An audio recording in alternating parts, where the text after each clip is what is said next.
sesi pertama pedoman dulu ya Bu. Nah, ya, silakan Bu.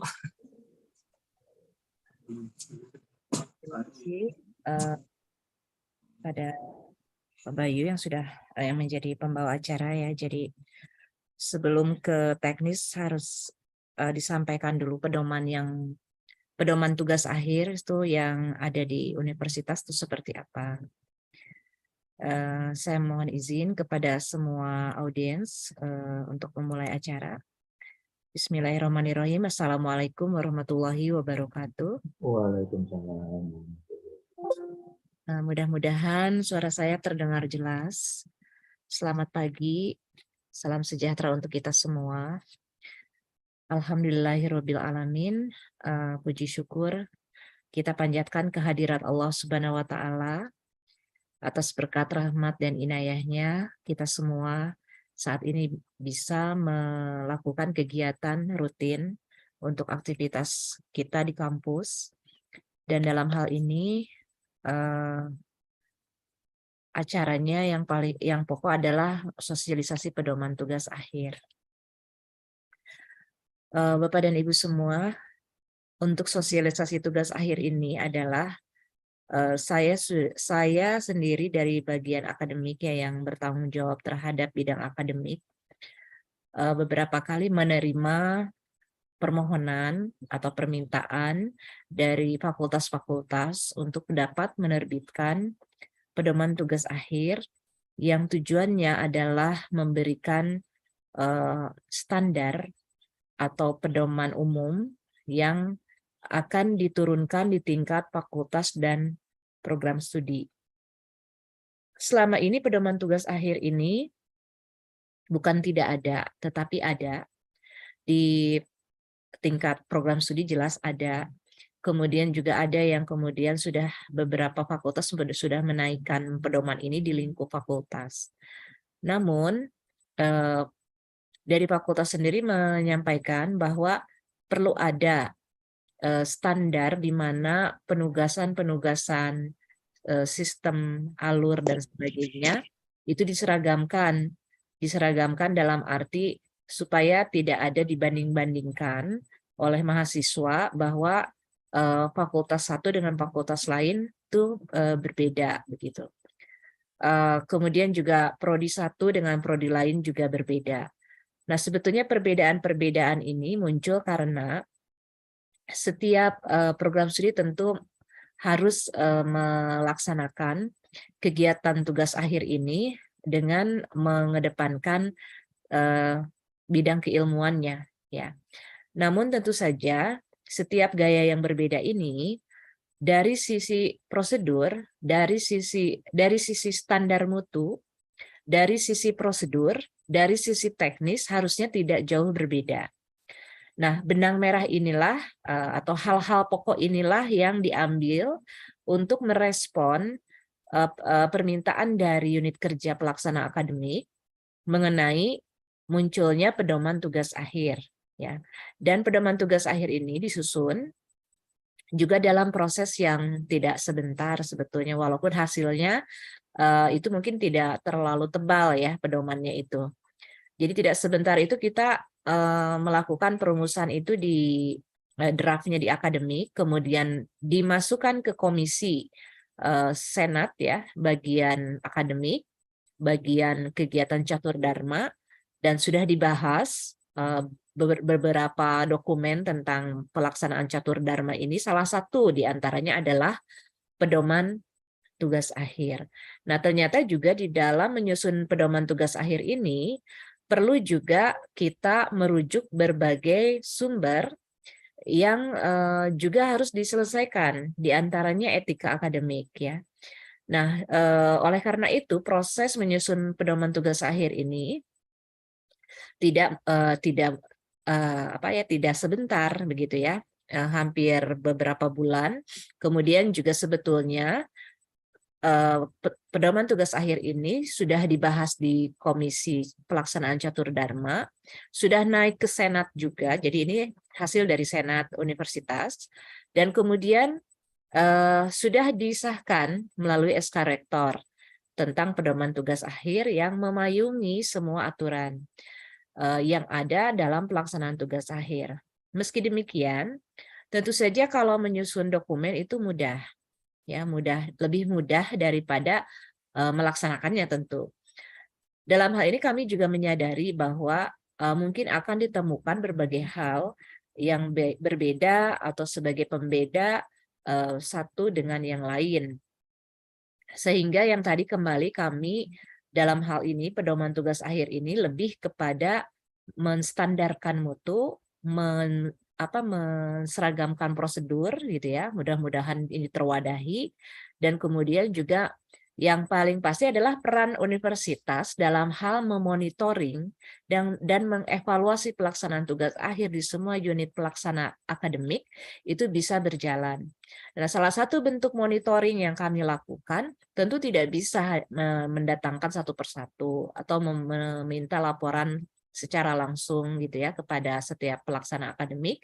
Salah satu upaya yang kami lakukan adalah selain mengeluarkan pedoman tugas akhir, kami juga berupaya untuk memberikan peran kami, kontribusi kami untuk bisa mempermudah dalam pelaksanaan tugas akhir ini, atau minimalnya mengarsipkan dengan baik sehingga kami kemudian membangun sistem yang disebut dengan tugas akhir. Pada saat ini namanya masih belum baku, tapi mudah-mudahan nanti ke depannya setelah pertemuan ini sudah bisa dibakukan tentang tugas akhir, yaitu yang lebih kepada memfasilitasi sesuai dengan peran dari tingkat universitas ya, karena pelaksanaan tugas akhir ini ada yang perannya universitas harus jalan begitu ya, kemudian ada peran fakultas harus jalan, dan juga peran program studi. Jadi ini adalah kerjasama yang harus sinergis sehingga output dari kegiatan tugas akhir ini betul-betul sesuai dengan tujuan dari pelaksanaannya. Oleh karena itu Bapak dan Ibu, saya akan menyampaikan di sini dokumennya mengenai pedoman tugas akhir ini yang nanti akan disampaikan setelah pendokumentasian selesai.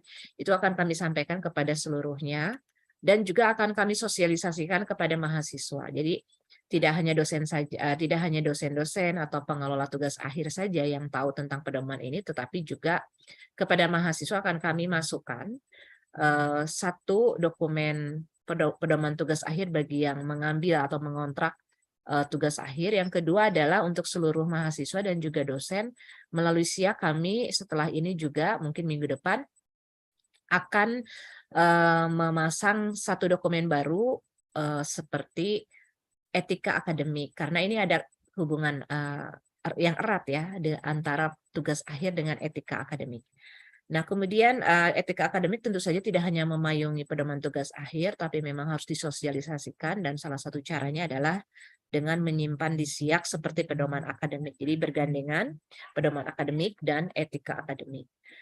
Nah, baiklah Bapak dan Ibu, saya juga tidak mungkin saya akan hanya sampai 9.30 untuk menjelaskan ini ya.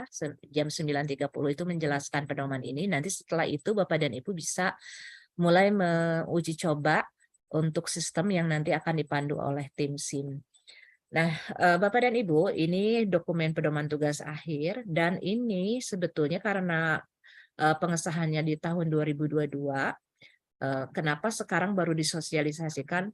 Sejatinya bahwa ini udah disusun berbarengan dengan membangun sistem ya, membangun sistem tugas akhir ini mulai bulan Juni tahun kemarin, tahun 2022. Nah, kemudian sambil berproses tadi masuk komisi, masuk di Senat, ini ternyata sistem informasi yang disiapkan untuk tugas akhir ini juga tidak mudah ya, tidak semudah nyusun bukunya, buku ini mungkin ya. Ada beberapa hal yang perlu didiskusikan dan beberapa kali kami uji progres, uji coba terhadap penggunaannya. Tapi sebelum nanti sampai ke sana, Bapak dan Ibu bisa saya akan mencoba menyampaikan. Ini tidak terlalu banyak. Nanti juga kita bisa buka diskusi. Mungkin ada hal-hal yang perlu klarifikasi, diverifikasi gitu ya, atau mungkin didetilkan kembali.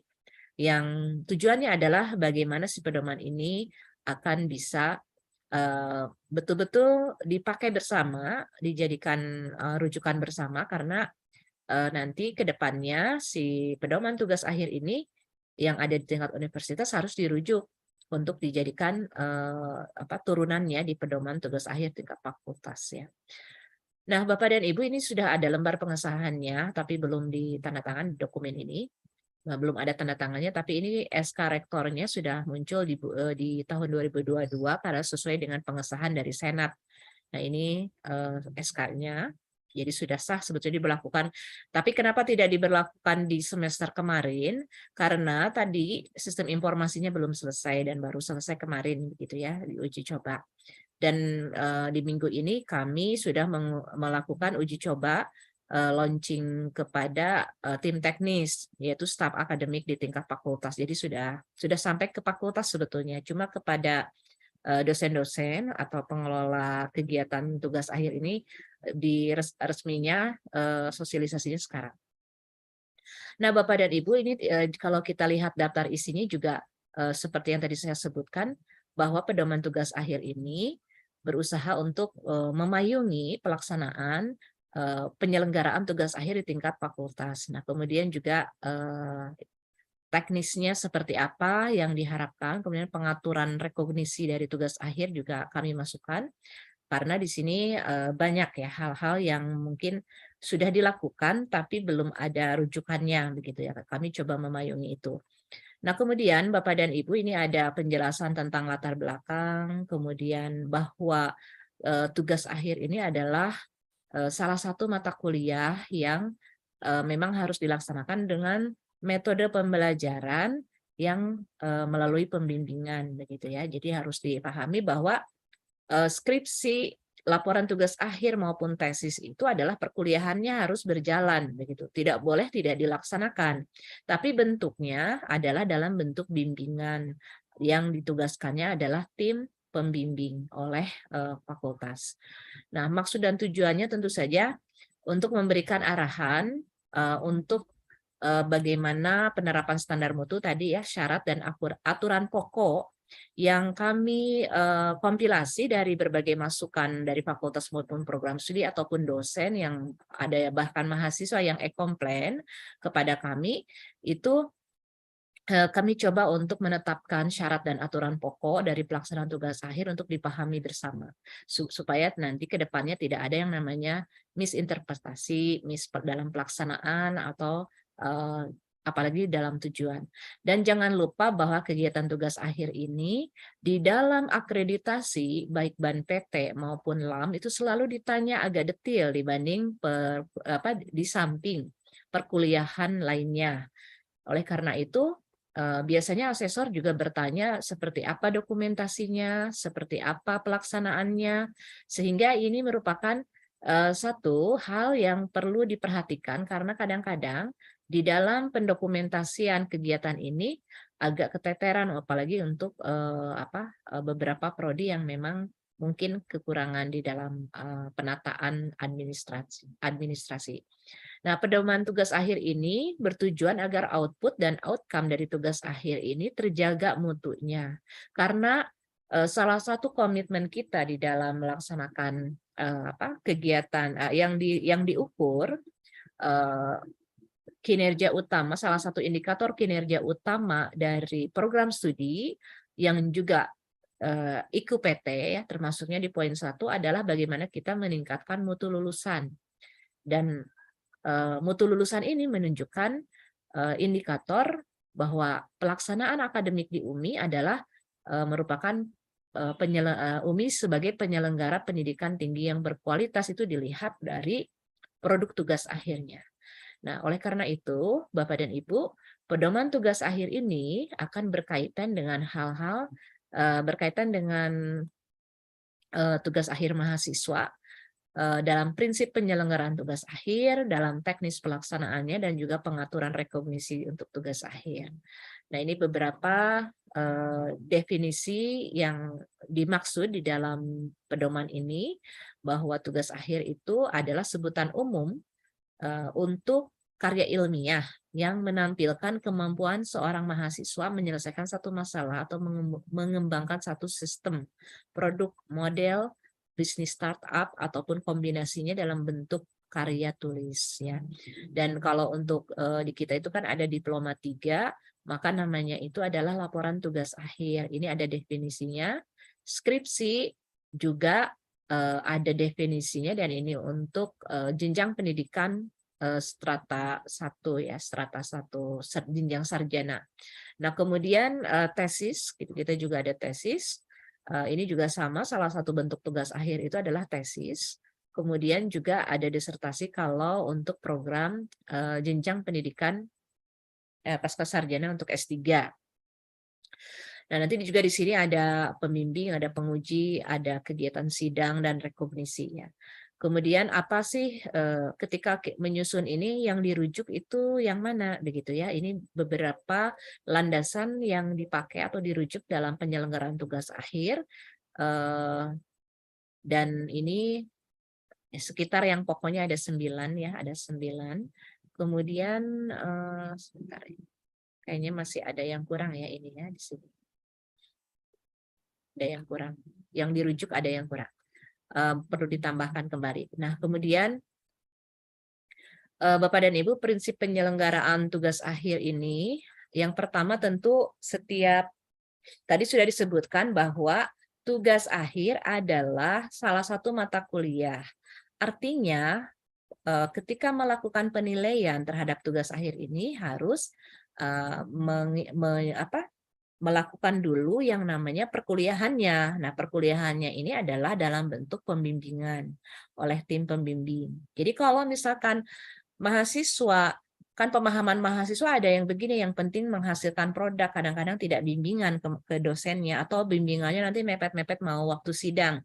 Nah, ini tentu akan menghasilkan produk yang tidak yang tidak berkualitas ya. Kadang mahasiswa kan datang di akhir-akhir, di awal mereka santai, di akhir mereka mendesak-desak pengen di ACC, pengen dibaca ya. Padahal ini kan proses bimbingan itu tidak bisa instan, tidak bisa dalam waktu 1 minggu selesai begitu ya. Dan itu perlu dipahamkan oleh Bapak dan Ibu selaku pembimbing, karena semua dosen pasti pembimbing, pasti bisa menjadi pembimbing begitu ya. Dan ini mohon dipahamkan kepada mahasiswa mengenai proses bimbingan ini adalah proses perkuliahan gitu. Dan pembimbing pun kita pahami bersama bahwa membimbing itu adalah cara kita melakukan menjalankan proses pembelajaran gitu. Jadi kalau ada dia seorang dosen ditugaskan sebagai pembimbing tapi tidak melaksanakan bimbingan, berarti memang tidak ada proses pembelajaran di situ gitu ya. Dan ini tentu diikat dengan alokasi waktu yang 1 semester. Jadi yang namanya tugas akhir itu semuanya itu 1 semester ya, jarak waktunya sama seperti perkuliahan 16 minggu ya, 16 kali pertemuan yang harus dilakukan gitu. Oleh karena itu Bapak dan Ibu, kami berharap bahwa, atau UMI berharap bahwa baik dosen maupun mahasiswanya memahami betul apa makna bimbingan sebagai pembelajaran yang bermakna ya, pengalaman pembelajaran yang bermakna di dalam menghasilkan produk tugas akhir. Dan seperti yang tadi disebutkan bahwa tugas akhir ini ada kesetaraan level KKNI-nya ya, untuk bisa kemudian yang namanya tugas akhir Bapak dan Ibu di setiap program studi harus ada RPS-nya. Walaupun misalkan tidak disebutkan dosen pengampunya siapa, tapi kan seluruh pembimbing pengampu dan ada koordinatornya atau ada komandannya ya di program studi lah untuk penugasan itu, penugasan tentang pembimbing ini, mengenai pembimbing ini. Artinya program studi harus menyediakan RPS-nya, jangan sampai tidak ada, ketika ditanya RPS-nya seperti apa, dosennya tidak pegang gitu ya untuk RPS-nya tugas akhir ini. Nah, kemudian prinsip pembimbingan ini adalah yang tadi sudah disampaikan bersama ya, dosen pembimbing dan mahasiswa bersama paham, berkegiatan bersama, bersepakat dari sisi proses maupun tujuan ya, dari sisi input, proses dan tujuan, termasuk kesepakatan di dalam masalah waktu. Jadi ini sangat penting di awal itu dosen pembimbing timnya ya dengan mahasiswanya itu merancang waktu dalam pelaksanaan pembimbingan tugas akhir. Dan kemudian di dalam prosesnya, prinsipnya itu tidak hanya mengarah kepada bagaimana menghasilkan output saja, tapi juga dalam proses bimbingan ini jangan dilupakan oleh dosen, ada upaya internalisasi pemahaman yang terkait tata nilai, norma, etika akademik, tanggung jawab moral, yang intinya adalah menjunjung integritas akademik. Integritas akademik untuk menghasilkan produk tugas akhir berupa karya ilmiah ini secara khusus disorot ada permennya, yaitu Peraturan Menteri Pendidikan, Kebudayaan, Riset, dan Teknologi nomor 39 tahun 2021 tentang integritas akademik dalam menghasilkan karya ilmiah.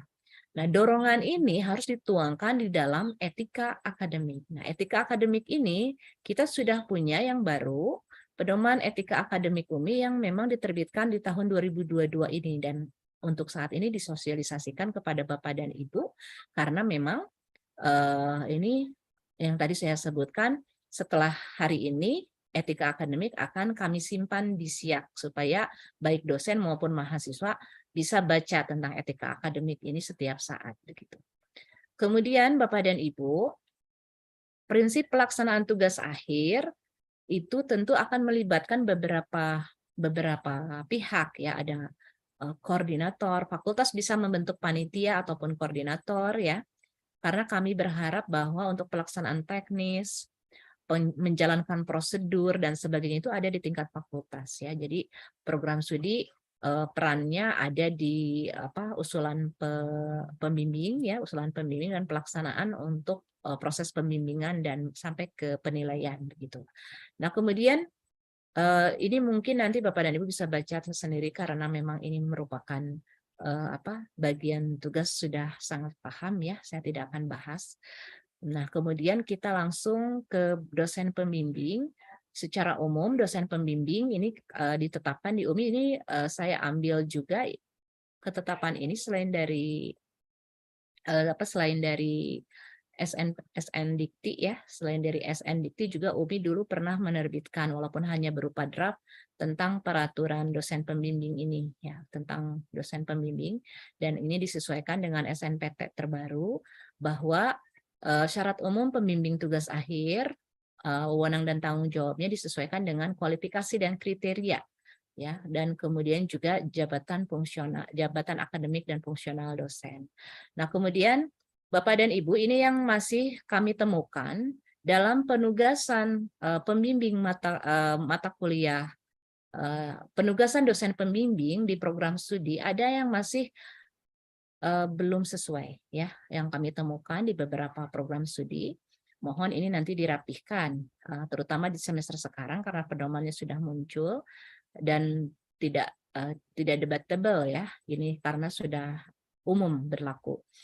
Dosen yang boleh menjadi dosen pembimbing adalah dosen tetap UMI yang memiliki NIDEN.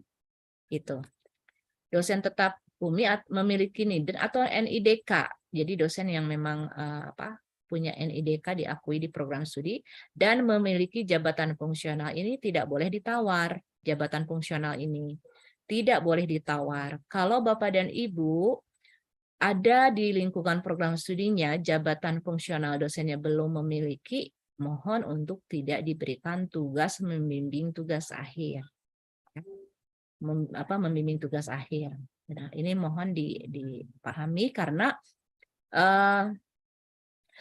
yang namanya membimbing dan menguji tugas akhir ini akan masuk kepada beban kerja Bapak dan Ibu. Rekam jejak kinerja Bapak dan Ibu di BKD Sister secara otomatis Bapak dan Ibu ya. Jadi kalau misalkan dosen nih mengajar apa, membimbing berapa banyak, kemudian juga menguji berapa banyak, terus judulnya apa, mahasiswanya siapa gitu ya, itu akan dilaporkan melalui SIAK sesuai dengan tugas yang ditugaskan. Nah, nanti SIAK itu otomatis dimasukkan ke PDDikti. Dari PDDikti otomatis diambil ke Sister. Begitu prosedurnya ya. Dan ini tidak boleh direvisi. Jadi Bapak dan Ibu ketika berpikir bahwa ini bisa ngajarnya dosen, ngebimbingnya dosen ya, kemudian juga dosen sebagai penguji itu bisa diatur. Nanti kalau ngajuin Jafung itu bisa diatur lagi, itu sekarang tidak bisa Bapak dan Ibu ya. Sekarang tidak bisa. Jadi harus 1 kali penugasan, masuk sistem PDDikti tidak boleh direvisi, PDDiktinya diambil oleh Sister gitu. Dan Sister itu sekarang sudah tidak ada BKD LL Dikti, tapi adanya BKD Sister. Dan di BKD Sister yang tidak bisa diatur justru adalah posisi menjadi pembimbing, menjadi penguji gitu ya, karena itu tidak bisa dosen itu memasukkan data gitu. Dosen tidak ada ruangnya untuk memasukkan data karena otomatis yang bisa memasukkan data diatur itu adalah hanya pelaksanaan pendidikan, penelitian itu juga ngambil penelitian kalau publikasi ngambil dari Google Scholar atau Sinta. Kemudian pengabdian pun sama, begitu harus dimasukkan ke Google Scholar untuk publikasinya dan Susinta. Jadi yang bisa kita masukkan sebagai dosen itu hanya bukti mengajar saja. Mungkin yang bisa diatur-atur begitu ya, bukti mengajar. Tapi kalau untuk mengajar pun, khusus untuk membimbing dan menguji, itu sudah dituliskan, disebutkan dosen ini bidang apa, konsentrasinya apa, sesuai tidak, itu sudah otomatis Bapak dan Ibu. Jadi ketika harus diperhatikan khususnya untuk para kaprodi ini ketika menugaskan, lihat dulu dosennya itu kualifikasi akademik jelas ya, jelas. Kemudian jabatan fungsional punya tidak gitu ya, punya tidak, karena itu akan otomatis masuk dan tidak bisa direvisi. Tidak bisa direvisi misalkan karena kebutuhan akreditasi kita revisi saja datanya tidak ketiasa. Khusus untuk dosen itu tidak bisa ya. Untuk yang ini yang disebutkan. Karena itu harus dipahami betul bahwa dosen yang boleh membimbing adalah yang punya NIDEN, yang punya NIDK ya, dan punya Jafung begitu. Walaupun mungkin posisinya tidak tetap ya. Jadi dosen tetap UMI atau dosen tidak tetap tapi punya NIDEN, punya NIDK, boleh. Misalnya dari mana ya, dari perguruan tinggi mitra ya, punya NIDEN, boleh ngebimbing di kita. Kita pun boleh membimbing di tempat lain. Yang NIDK juga sama. Nah ini karena ini dosen tetap, mitra perguruan tinggi, boleh ya, tapi punya NIDEN dan Jafung juga begitu. Jadi mohon kepada Kaprodi khususnya ketika mengusulkan penugasan dosen pembimbing yang belum memiliki Jafung, tidak ditugaskan sementara ini ya, sampai dan doronglah dosennya untuk memiliki Jafung, terutama dosen-dosen baru ya. Dan kemudian dan untuk memiliki Jafung kan sebenarnya tidak butuh waktu yang lama ya. Kalau misalkan kalau begitu nanti di prodinya jadi kurang yang ngebimbing. Prodi boleh mengambil dosen yang bidang keilmuannya berkesesuaian dan memenuhi syarat ini dari prodi lain atau fakultas lain. Jadi mulai dari sekarang Bapak dan Ibu itu jangan tabu gitu untuk menggunakan dosen lain yang memang konsentrasi keilmuannya sesuai untuk dijadikan sebagai dosen pembimbing di prodi Bapak dan Ibu gitu. Nah, kemudian praktisi boleh membimbing. Tapi tentu saja di sini ya kemarin sudah ya praktisi seperti apa yang diperbolehkan begitu. Boleh membimbing sebagai pembimbing tambahan mungkin ya. Dan ini dosen pembimbing tugas akhirnya ditetapkan oleh SKD dekan berdasarkan usulan dari program studi. Kalau mungkin fakultasnya sudah bisa memetakan apa dan dekan itu harus bisa memetakan ya di fakultasnya itu tentang ada yang sesuai dan tidak sesuai. Jangan sampai muncul SK pembimbing itu ada satu prodi membimbing sampai lebih dari 10 mahasiswa, padahal mahasiswanya tidak banyak, begitu ya. Tapi di prodi yang sama ada dosen yang juga sama-sama dosen tetap, hanya 3, hanya 4, itu kenapa begitu ya? Kok bisa seperti itu? Harusnya kan bebannya rata gitu ya, bebannya diratakan karena ini masalah kewajaran dalam membimbing, karena nggak ada dosen itu sampai membimbing ya kewajaran ya. Kita juga ada, mungkin ada beberapa prodi yang tidak wajar begitu ya, dan kenapa itu sebabnya kan nanti bisa dilihat. Tapi kalau masih sesama satu prodi ada yang banyak ada yang sedikit kan agak aneh juga begitu ya. Nah kemudian syarat kemampuan bahwa tugas mata kuliah tugas akhir juga mensyaratkan pembimbing memperhatikan kemampuan dosen. Dan perhatikan beban dosen di semester berjalan, ini posisinya dosen biasakah, dosen dengan tugas tambahankah, dosen sedang studi lanjutkah gitu ya. Nah, ini mungkin perlu dilihat proporsional dan untuk supaya bisa adil begitu ya. Adil itu adil dalam beban, adil di dalam ini bukan asal sama rata pendapatan ya Bapak dan Ibu, tetapi lebih kepada bagaimana kita sama-sama mengarah kepada output yang sesuai. Karena kalau misalnya kita mengharapkan output yang bermutu, tidak mungkin akan ketika dosen banyak sekali membimbing begitu ya, akan menjadi semuanya kageroh gitu ya bahasa Sundanya gitu ya, karena membimbing tugas akhir itu tidak mudah begitu. Atau mungkin terlalu sedikit tapi juga outputnya kurang. Nah, itu juga jadi pertanyaan tentang syarat kemampuan ya Bapak dan Ibu, itu perlu dipertimbangkan.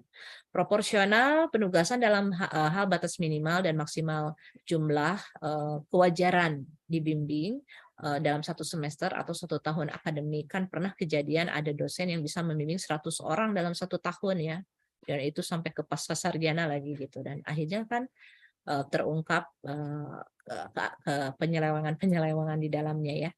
Dan kemudian kompetensi bidang ilmu dosen pembimbing juga ini jadi ketua prodi khususnya yang akan mengusulkan pembimbing itu dilihat dosen ini konsentrasinya kemana dan disesuaikanlah, ditepatkan gitu, konsentrasinya ditepatkan begitu. Jangan sampai ada dosen yang kemudian dia selalu memperoleh bimbingan mahasiswa yang tidak tepat dengan bidang keilmuannya, sehingga dia akan kesulitan nanti di pelaporan BKD sisternya karena dianggapnya tidak sesuai gitu ya.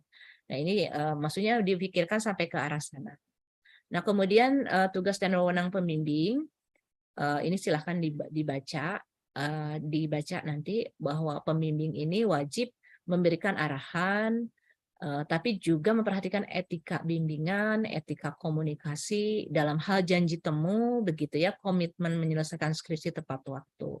Nah, artinya dosennya punya komitmen, mahasiswanya juga sama. Tapi mahasiswa juga didorong oleh dosennya untuk berkomitmen dalam hal waktu. Semua pembimbing dalam posisi memiliki tanggung jawab. Jadi tidak ada yang namanya pembimbing 1 mah bagiannya ini, pembimbing 2 mah bagiannya ini. Karena itu seperti yang dipisah-pisah ya, padahal dua-duanya memiliki tanggung jawab yang sama dalam hal memperhatikan substansi topik tugas akhir, metode minimal untuk substansi topik ya, kemudian metode yang digunakan, aturan penulisan yang biasanya pembimbing 2 sajalah yang mengatur penulisan, padahal kan penulisan itu tanggung jawab dua-duanya gitu ya. Artinya kan pekerjaan itu harus, ini kan tim ya, pekerjaan tim, hingga tim ini harus bekerja sama gitu, bekerja sama dengan baik. Nah kemudian jumlah pembimbing, kalau di UMI kita menetapkan minimal 2 ya sebagai pembimbing utama dan yang membantu. Kemudian juga harus diperhatikan tentang jumlah pembimbing di jenjang pendidikan ya. Untuk pembimbing pasca sarjana itu tetap harus membimbing di program S1 ya. Jadi di semua jenjang ada yang diwajibkan, di semua jenjang membimbing gitu ya bagi yang sudah memenuhi syarat. Nah, apabila diperlukan prodi bisa mengusulkan penambahan pembimbing, misalkan dari kalangan praktisi, ya, bisa lebih dari 2 karena diperlukan, sangat diperlukan. Nah, kemudian posisi penugasan pembimbing ini, pembimbing 1 dalam tugasnya dibantu oleh pembimbing 2 dengan memperhatikan kualifikasi akademik dan jabatan akademik. Jabatan akademiknya. Misalkan begini Bapak dan Ibu, pembimbing dengan kualifikasi doktor lebih diutamakan ditempatkan sebagai pembimbing 1 terhadap kualifikasi di bawahnya. Ya, demikian juga dengan pembimbing dengan fungsional guru besar tentu lebih utama menjadi pembimbing 1 dibanding dengan yang di bawahnya. Jadi jangan sampai ada pembimbing 1 S2 tapi pembimbing 2-nya S3 gitu ya. Nah itu kalau dari sisi kualifikasi akademik. Kalau dari jabatan fungsional juga dilihat ada lektor gitu ya, pembimbing 2, asisten ahli pembimbing 1. Nah itu jangan terjadi kembali ya. Mohon itu diperhatikan sekali karena ini akan sangat berbeda dan ini itu dampaknya kemana, ke sister ya, ke BKD sister, ke pengajuan Jakung. Bapak dan Ibu harus memperhatikan juga masing-masing karir dari dosennya di program studi jangan sampai terhambat gara-gara salah menempatkan penugasan ini. Nah, ini kira-kira untuk bisa memberikan gambaran itu seperti ini tabelnya penugasan dosen pembimbing ini, bahwa M itu membimbing, B membantu. Nah, ini mungkin boleh di semua jenjang itu bisa dilihat ya, jenjang tugas akhir, produk tugas akhirnya, dan ini berdasarkan Permendikbudristek Permendikbudristek nomor 3 pasal 26 ayat sekian gitu ya. Nah, ini jadi bukan asal menetapkan tapi memang ada panduannya. Kemudian penguji juga sama Bapak dan Ibu ya, boleh dibaca untuk syarat penugasannya, syarat kemampuannya, sehingga nanti tidak ada kemudian pas lagi akreditasi, oh ternyata ini ada yang keliru harus diperbaiki. Nah, tidak boleh lagi sekarang kita menyusul tugas mengajar, tugas menguji, tugas membimbing, tugas menguji disusul-susulkan, diperbaiki di belakang, lalu dibenahi gitu ya. Nah, ini sudah tidak boleh lagi Bapak dan Ibu mulai tahun 2023 ini, karena dalam PDDikti baru ini semuanya itu serba terukur dan PDDikti menjadi dikirim ke Pindaidikti datanya untuk bisa dilihat oleh masyarakat. PDDikti juga menjadi sumber untuk BKD sister yang sekarang berlaku begitu. Nah, kemudian tugas dan wewenang penguji juga di sini ada, jumlah penguji juga sama, ada aturannya di sini. Dan ini aturan lama ya Bapak dan Ibu, bukan karena sekarang pedomannya keluar baru 2022-2023 ini, kemudian ini tuh semuanya baru, tidak, dari dulu juga begini gitu ya, karena ini diambil dari yang lama. Nah, kemudian tugas dan kewenangan fakultas dalam program studi saat ini, peranan fakultasnya apa saja sudah ada.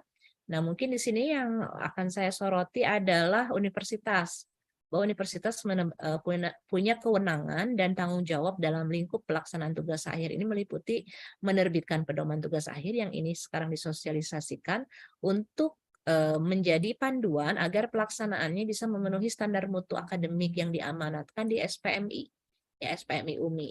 Nah, kemudian juga menyiapkan sarpras agar pelaksanaan kegiatan ini bisa sesuai dengan pedoman ini ya.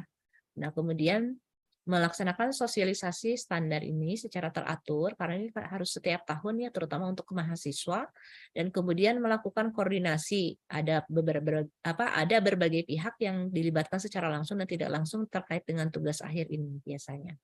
Kemudian melaksanakan MONEF. Nah, MONEF ini adalah kewenangan dari universitas memeriksa tentang bagaimana mutu pelaksanaan dan mutu produk dari tugas akhir ini, karena memang di akreditasi juga ditanya begitu ya, untuk tingkat akreditasi institusi itu tentang tugas akhir juga menjadi satu poin sorotan yang perlu dilihat ya, pelaksanaan dari aspek mutunya. Nah, secara umum lingkup kegiatan tugas akhir yang dimaksud adalah mulai dari pengusulan pendaftaran tugas akhir, mulai dari proposal, walaupun dalam pelaksanaannya Bapak dan Ibu itu biasanya ada yang menyelenggarakan bimbingan usulan proposal tugas akhir sampai dengan sidang tugas akhir, maksudnya itu dalam 1 semester jadwalnya. Ada juga yang dipisah, ada 2 semester, misalnya proposal dulu 1 semester baru ke tugas akhir, itu tidak ada masalah, yang jelas urutannya itu secara umum seperti ini. Nah, kemudian pembiayaan tugas akhir. Pembiayaan tugas akhir Bapak dan Ibu, pembiayaan tugas akhir ini merupakan pembiayaan yang terpisah dari SPP. SPP pada semester berjalan dan lingkup pembiayaannya itu sudah sangat jelas ya meliputi yang semua ini. Semua ini yang jadi ketika pada surat pemberitahuan perubahan biaya pembimbingan tugas akhir itu diluncurkan bulan awal tahun 2022 yang lalu itu karena ada usulan dari fakultas dan program studi bahwa proposal belum masuk di dalam perhitungan skripsi kalau tidak salah ya, di dalam perhitungan tugas akhir ini, maka kemudian menjadi naik karena itu sebetulnya untuk pembiayaan proposal. Nah ini biaya ini sudah termasuk pembimbingan selama 1 tahun. Kalau mahasiswanya selesai 1 semester berarti dibayarkan ya langsung. Tapi kalau misalkan 2 semester ya berarti setelah dia selesai 1 tahun. Tapi kalau mahasiswa setelah 1 tahun belum beres juga, ini tuh harus bayar lagi gitu. Harus bayar lagi karena memang pembimbingannya untuk 1 tahun. Kemudian biaya ujian proposal, ujian komprehensif, ujian akhir atau sidang, tes BTQ, tes komputer. Jadi ini kenaikan ini untuk salah satunya adalah untuk proposal ini begitu. Jadi mudah-mudahan tidak ada pungutan yang lain ya yang terkait dengan tugas akhir yang resminya seperti itu dan tidak ada yang pungutan tidak resmi begitu. Misalkan untuk tugas akhir untuk apa itu tidak diperkenankan secara kebijakan dari UMI-nya, aturan di UMI-nya. Ya di sini ditegaskan tidak ada lagi pembiayaan dibebankan kepada mahasiswa mengatasnamakan pembiayaan kegiatan tugas akhir di luar apa yang ditetapkan oleh SK Rektor tersebut. Jadi setiap pembiayaan yang terkait tugas akhir akan secara resmi diinformasikan, diberikan surat tugasnya dan diketahui oleh semua pihak bahwa ini untuk alokasi pembiayaan apa atau mungkin kenaikannya di bagian yang mana begitu ya. Nah, itu mungkin sudah cukup jelas ya Bapak dan Ibu, tidak diperkenankan pihak manapun, unit kerja manapun yang terkait dengan tugas akhir mengatasnamakan tugas akhir kemudian memungut ya di luar yang sudah ditetapkan melalui surat ini ya, surat pemberitahuan ini. Nah, pemberitahuan ini kan diiringi dengan SK Rektor seni ya. Nah, kemudian etika akademik. Nah, tadi sudah disebutkan pembimbingan itu perlu internalisasi juga tentang tata nilai, moral, dan sebagainya. Nah, etika akademik ini, Bapak dan Ibu, ini juga sudah sah ya, ada yang terbaru. Kemudian dokumennya juga ada ini. Misalkan poin-poin yang terkait dengan tupoksi dosen, hak dosen, kewajiban dosen, larangan untuk dosen ada di sini di etika akademik, kemudian juga bahkan dituliskan di sini, misalkan di bidang pendidikan dan pengajaran, apa yang boleh dan tidak boleh, kemudian ada bidang penelitian dan publikasi, juga apa yang boleh dan tidak boleh. Ini sangat jelas, dan ini yang menyusun adalah komisi etik dari Senat Universitas ya. Jadi ini resmi diberlakukan dan jangan dilupakan begitu ya, karena etika akademik kan sebelumnya juga sudah ada, tapi mungkin rujukan-rujukan perlu diperbaharui sehingga tahun kemarin tahun 2022 Komisi Etik di Senat Universitas juga sudah membahas seluruh pasal-pasal yang terkait ini dan dirujuk di pedoman ini. Nah, seperti itu ya Bapak dan Ibu. Jadi tolong nanti dibaca kembali, nanti materi-materi ini akan saya sampaikan dan khusus untuk etika akademik akan disimpan di siap mendampingi pedoman akademik. Kemudian standar mutu tugas akhir ini merujuk ke SPMI SNDikti yang nomor 3 tahun 2020, SPMI UMI juga 2020, dan pedoman akademik sudah sangat jelas seperti apa begitu ya, ini standar mutunya. Nah, yang tambahannya adalah bahwa proses bimbingan tugas akhir ini direkam dalam logbook penelitian. Kalau selama ini kan pakai kertas lembar lalu ditulis tangan begitu. Nah, mudah-mudahan dengan sistem yang ada itu Bapak dan Ibu bisa tidak lagi mahasiswa nyari-nyari dosen hanya untuk menyerahkan draft, karena draftnya bisa di-upload begitu. Dosen pun tidak perlu nyari-nyari mahasiswa, nunggu mahasiswa atau nyuruh menunggu mahasiswa, ya, karena tinggal ngedownload atau langsung dicek di situ. Dengan demikian harapannya dalam 16 minggu kegiatan ini bisa nanti terekam kapan mahasiswa upload. Kan mahasiswa suka bilang dosen tidak ada, benarkah begitu ya. Mudah-mudahan keluhan-keluhan itu seperti tidak akan terulang kembali, dan dosen pun nanti akan merespon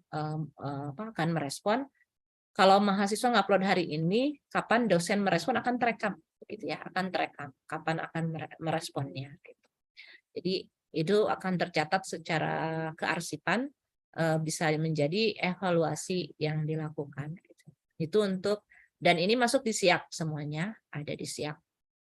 Jadi pakai akun dosen dan mahasiswa juga pakai akun mahasiswa seperti MBKM gitu. Kemudian masa tugas dosen pembimbing melakukan bimbingan itu hanya 1 semester dari penugasan ya, dan kalau misalkan belum selesai maksimal diperpanjang 1 semester kemudian dengan mahasiswa yang sama dengan topik penelitian yang sama. Nah, kalau sudah 2 semester nggak selesai berarti ada masalah. Apakah mahasiswanya yang bermasalah atau dosen pembimbingnya yang bermasalah? Yang jelas itu adalah masalah yang harus segera diselesaikan, sehingga di situ di-reset jadi menjadi baru gitu. Jadi makanya mahasiswanya bayar lagi begitu.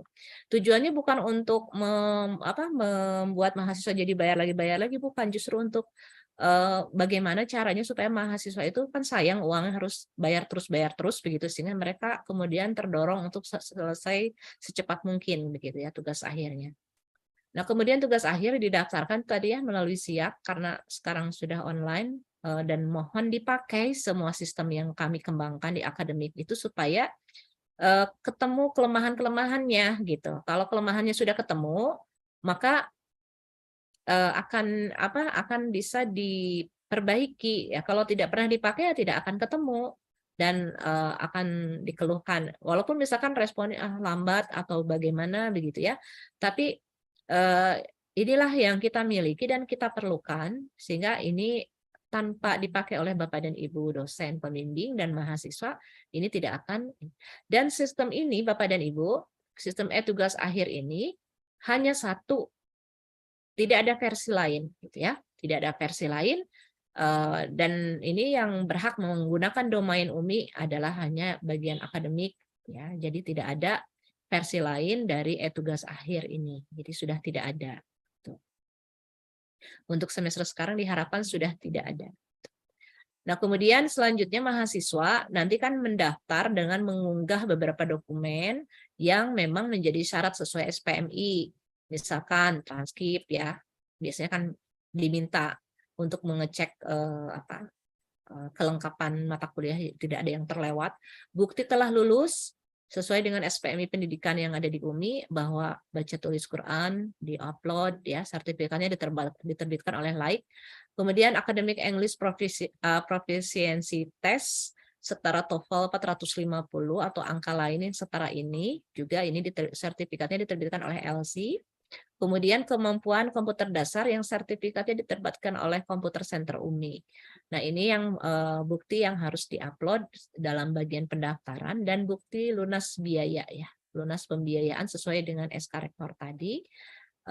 Prodi bisa menetapkan, prodi atau fakultas bisa juga menetapkan syarat tambahan yang relevan dan tercantum ya. Jadi kalau tidak tercantum di SPMI milik fakultas atau prodi ya jangan dijadikan tambahan, tapi kalau tercantum silakan.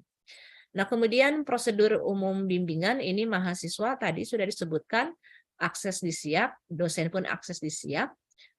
Masa pembimbingan 16 minggu sesuai dengan ketetapan jadwal di kalender akademik. Pertemuan boleh luring, boleh daring ya. Tapi semua log activity-nya masuk di sistem gitu ya. Masuk di sistem. Jumlah pertemuan bimbingan yang wajar itu 8 sampai 12 kali bimbingan ya, untuk dalam 1 semester untuk dosen pembimbing dan 1 mahasiswa. Kemudian dosen pembimbing juga mendapatkan akses ke SIAK sesuai akunnya untuk mengecek ya kesesuaian pembimbingan tugas akhir, memulai proses, ada log activity-nya, bisa menuliskan komentar, masukan, revisi, persetujuan ya di dalam pembimbingan tugas akhir sampai selesai. Bila proses pembimbingan tidak selesai ya tadi sudah ya Dan ketika mengulang atau bukan mengulang, memperpanjang itu jangan lupa diingatkan mahasiswa mendaftar KRS supaya nanti nilainya bisa diinputkan. Kemudian ujian juga ini diatur ya mengenai data syarat untuk seminar sidang, harus sudah tidak ada lagi tunggakan pembayaran, draft naskah tugas akhirnya sudah selesai, cek plagiarismenya juga sudah oke gitu ya. Kemudian juga persiapan mahasiswa itu hanya untuk melakukan seminar boleh daring, boleh luring, silahkan tergantung kepada program studinya. Mahasiswa menyiapkan tugas mahasiswa adalah menyiapkan bahan dan media untuk keperluan seminar ya atau sidang yang hanya substansi kegiatan tersebut. Mahasiswa tidak berkewajiban mengurus hal yang lainnya ya di luar itu. Jadi misalkan harus mengantarkan draft ke pembimbing itu sudah tidak perlu lagi karena sudah online ya, tinggal diupload. Dan kemudian mengadakan konsumsi juga tidak ada kewajiban. Mahasiswa mengadakan walaupun prakteknya banyak ya yang merasa perlu gitu, tapi sebetulnya tidak ada kewajiban menyediakan begitu. Kemudian mahasiswa wajib mengenakan pakaian yang sopan menutup aurat dan jas alma mater. Jadi sebenarnya tidak wajib mahasiswa pakai pakai kemeja putih hitam, itu nggak ada kewajiban ya. Yang perlu itu adalah pakaiannya sopan menutup aurat dan pakai jas alma mater yang ikrar wajib.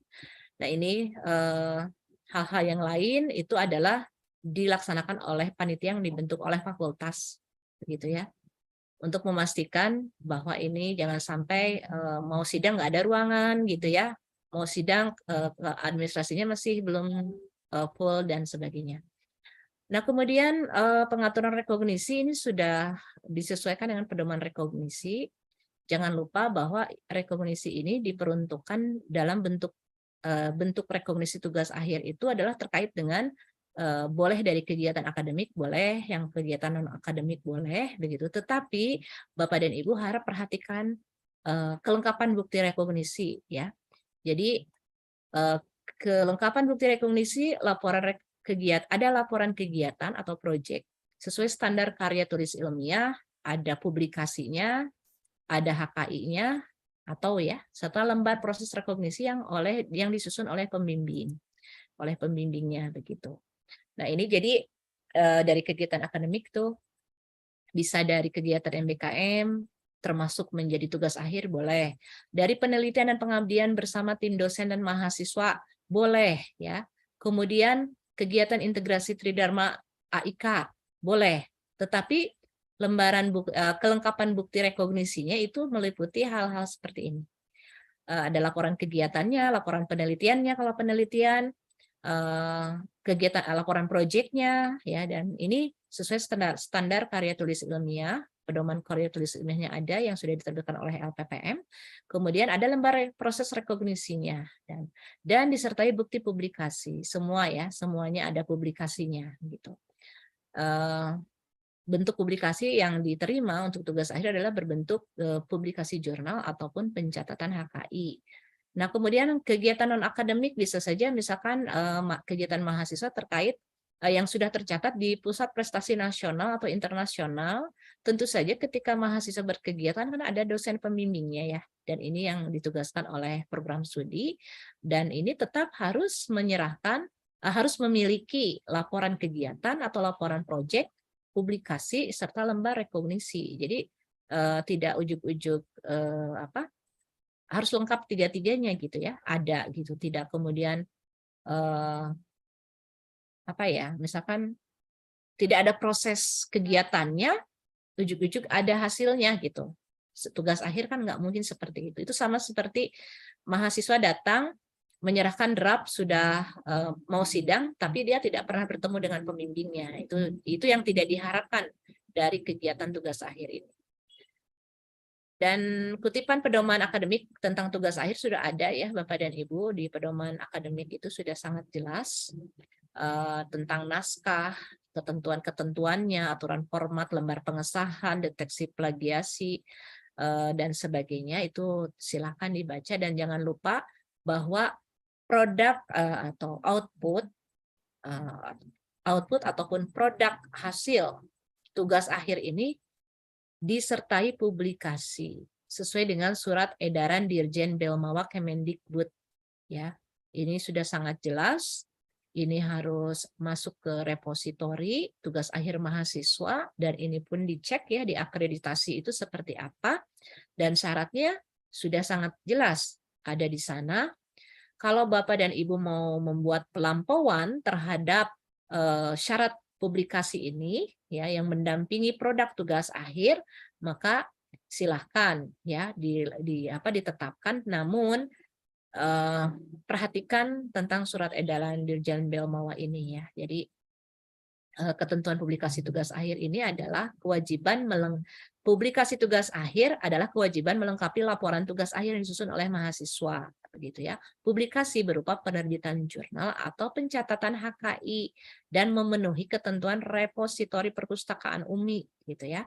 Publikasi yang dimaksud adalah mahasiswa sebagai penulis utama dengan mencantumkan home base-nya UMI. Ya. Kemudian publikasi yang tercatat adalah publikasi terbit, bukan tahap submit, gitu ya. Apabila publikasi itu belum terbit, serahkan LOE-nya.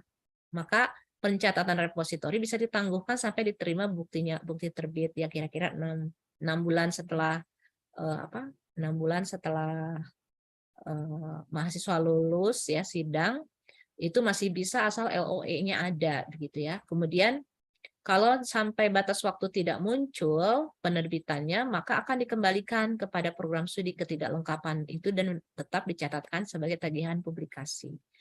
Nah, itu karena memang ada keterhubungan dengan repositori ya. Tentang tugas akhir ini sangat diwajibkan di bagian pencatatan publikasi. Nah, syarat administrasi rekognisi tersebut diajukan oleh mahasiswa, tentu yang melakukan rekognisi adalah dosen pembimbingnya, gitu ya. Dan bukti ini harus diarsipkan untuk memenuhi prinsip akuntabilitas dan transparansi mengenai pelaksanaan evaluasi dan penilaian mata kuliah tugas akhir dengan mutu yang terjamin. Nah, demikian Bapak dan Ibu sosialisasi dari isi pedoman tugas akhir ini seperti yang sudah disampaikan.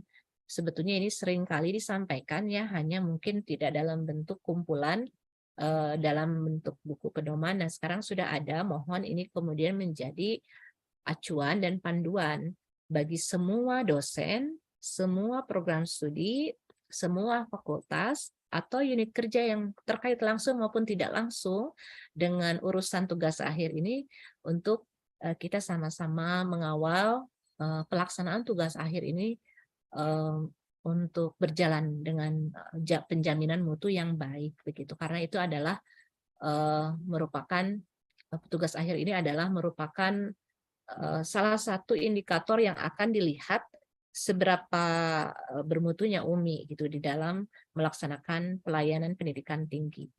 Demikian Bapak dan Ibu, saya cukupkan. Di sini ada SK tugas akhirnya sudah diperlihatkan, SK etika akademik yang mendampingi, juga peraturan menteri tentang integritas akademik yang untuk menghasilkan karya ilmiah, dan sebetulnya ada dokumen-dokumen pendukung lainnya yang sudah diterbitkan lebih dahulu. Saya hanya merangkumkan saja. Insya Allah minggu depan etika akademik akan masuk di SIAK, sehingga apa yang disampaikan kepada Bapak dan Ibu hari ini nanti ke mahasiswa juga akan disampaikan supaya mahasiswa juga tahu tuh, misalkan tidak lagi menyepelekan tugas akhir hanya datang di bagian akhir gitu ya, maksa-maksa dosen dan sebagainya gitu untuk melayani, sementara mereka tidak memperhatikan masalah jadwal, masalah proses bimbingannya. Mudah-mudahan kita semua bisa melaksanakan ini dengan baik. Terima kasih.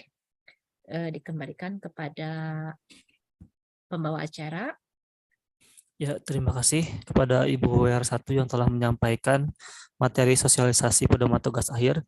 Izin Bu, mengingat Ibu akan ada rapat, apakah ada sesi tanya jawab atau diskusi dulu Bu?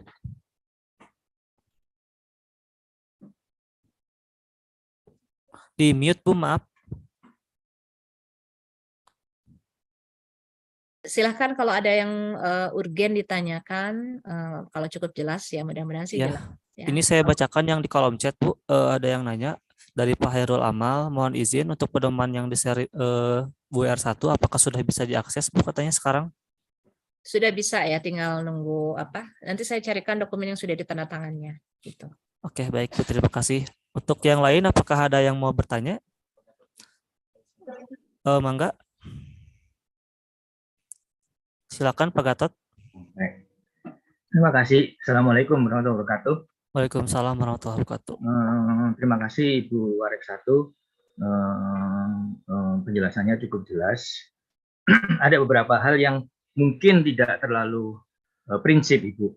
Ada beberapa tadi yang dijelaskan oleh Ibu mungkin nggak terlalu prinsip, tapi kelihatannya sih ya kalau tidak diterapkan agak mengganggu.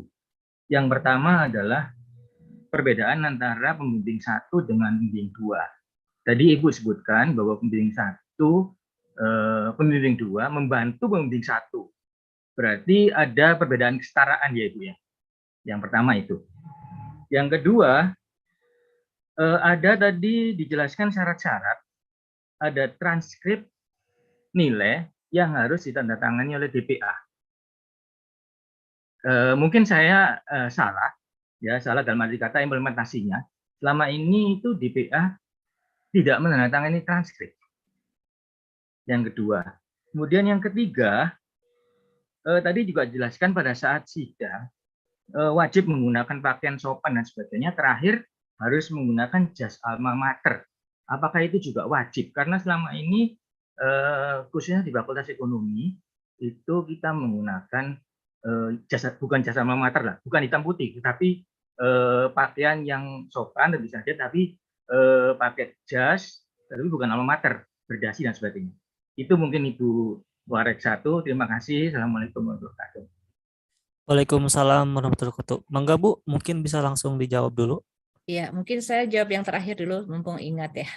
Untuk pakaian itu tidak perlu sampai seperti, jadi saya tidak, kami ya tidak berharap di akademik itu mahasiswa yang mau lulus itu seperti di ospek gitu. Ya artinya silahkan bebas, tapi sopan, auratnya tertutup, begitu.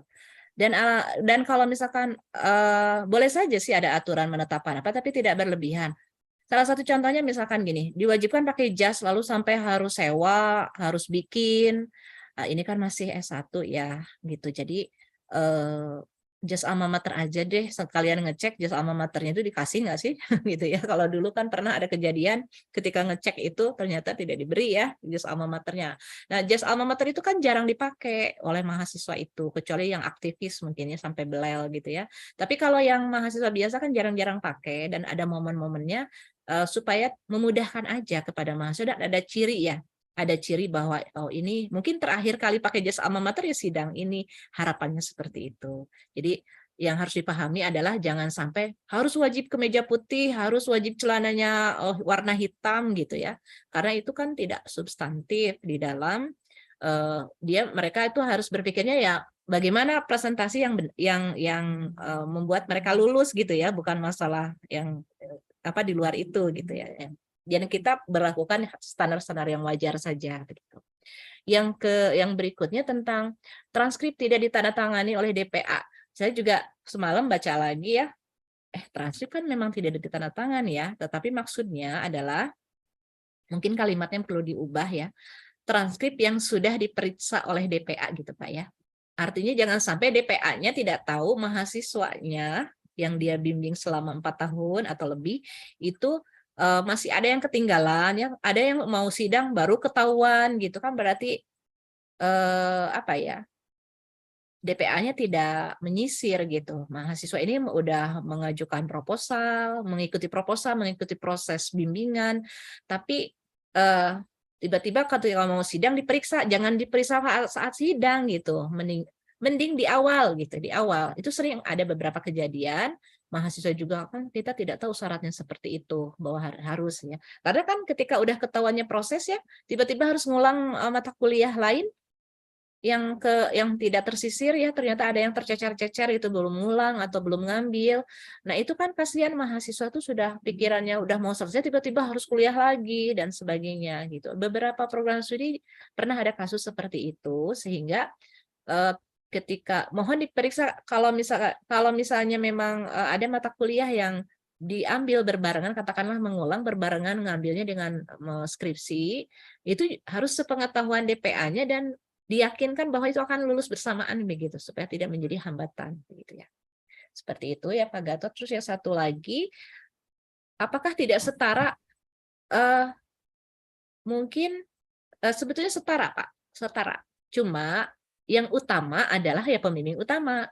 Pembimbing kedua itu ketika pembimbing utama ada yang miss gitu ya, kan tidak semuanya akan ini ya, itu boleh gitu untuk pembimbing dua juga membahas itu gitu ya. Jadi ada kalau begitu tidak setara, dari honor aja tidak setara biasanya Pak kalau pembimbing itu, betul ya?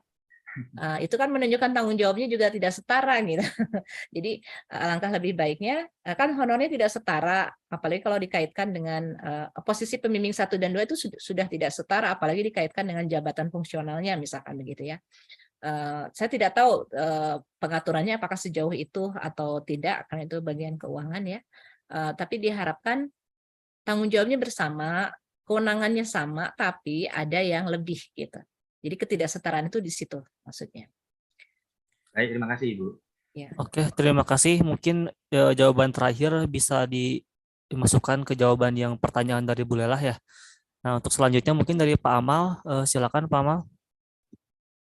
Baik, atur nuhun Pak Bayu. Terima kasih atas waktunya. Izin bertanya kepada Ibu. Mungkin terkait pemaparan tadi, khususnya mungkin dalam aspek rekognisi ada beberapa hal yang apakah saya terlewat gitu atau mungkin kurang paham, sehingga mungkin muncul pertanyaan ini.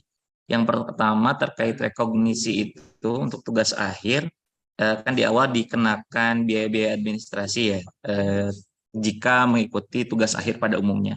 Nah, jika penggunaan atau mahasiswa mengambil rekognisi untuk tugas akhirnya dengan menempuh beberapa hal tadi, apakah bayaran itu atau administrasi yang dikenakan seperti umumnya untuk tugas akhir skripsi itu juga sama, ataukah memang ada perbedaan ataukah pengalokasiannya seperti apa? Itu yang pertama. Kemudian yang kedua, untuk standar dari rekognisi itu sendiri, apakah nanti akan dikembalikan kepada UPPS dan program studinya, misalkan untuk publikasi HKI-nya seperti apa, di mana jenisnya apa saja, kemudian kalau jurnal Sinta dan seperti apanya itu dikembalikan ke kami di UPPS dan Prodi, ataukah memang itu juga ada standar-standar yang baku diatur oleh universitas di tingkat universitas.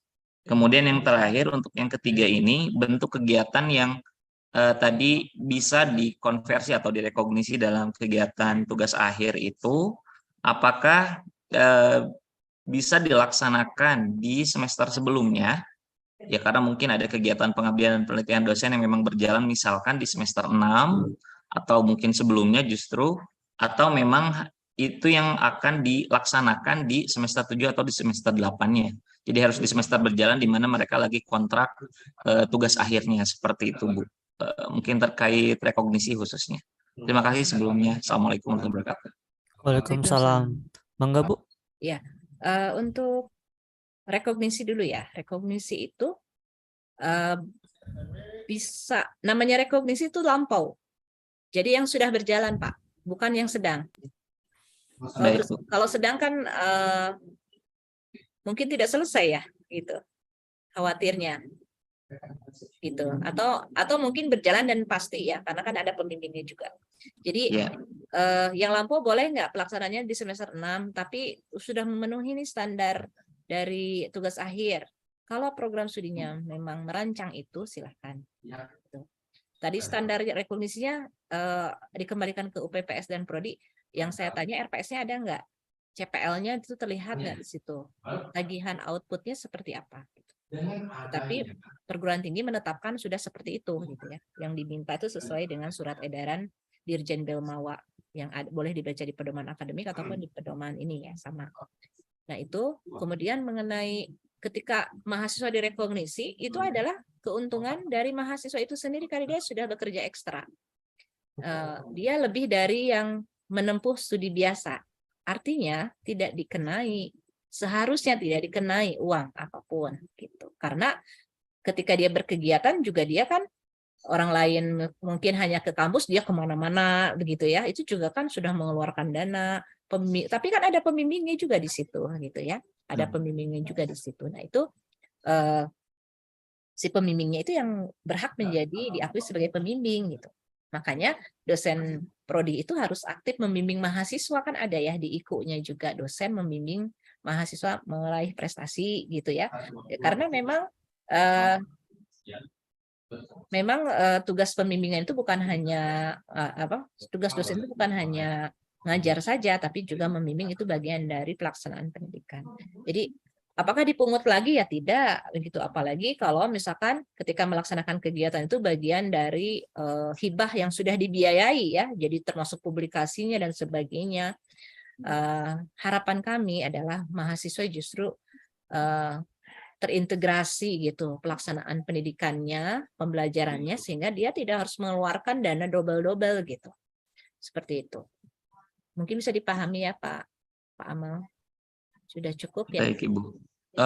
Ada sedikit tambahan dari apa yang disampaikan Ibu.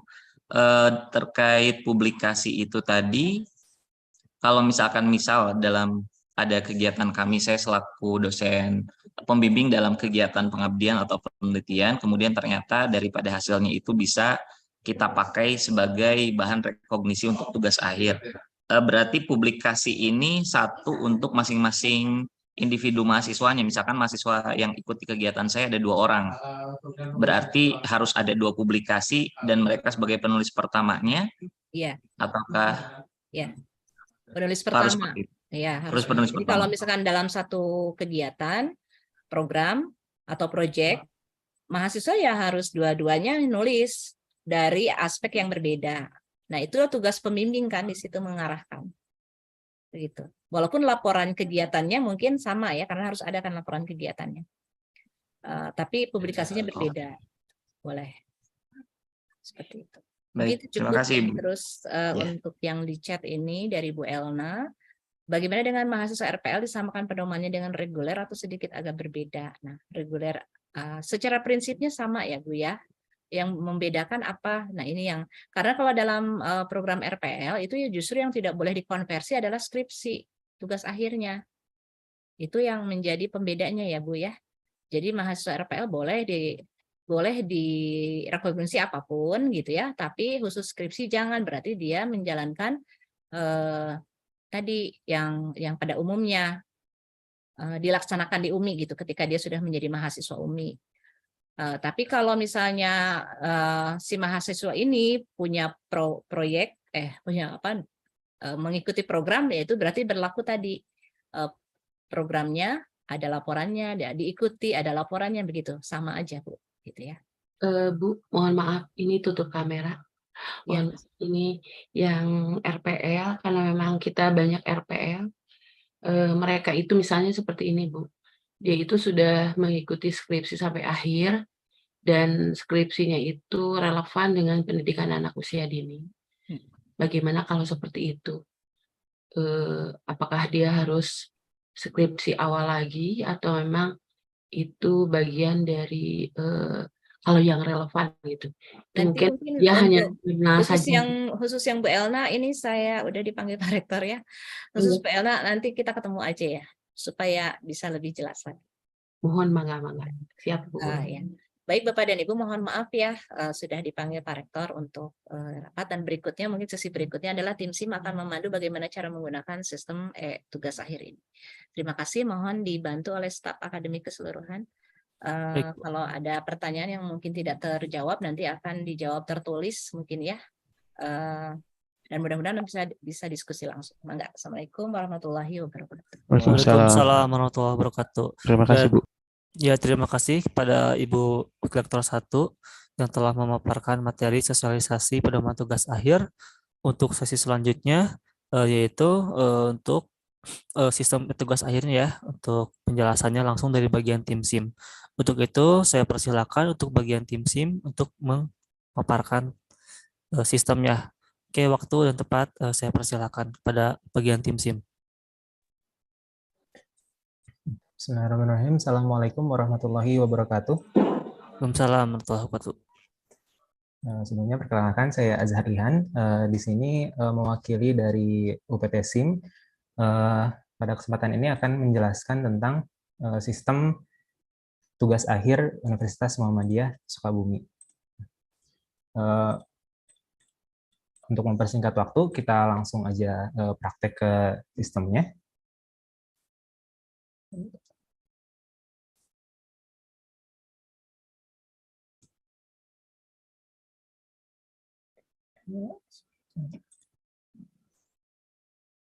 Misalnya,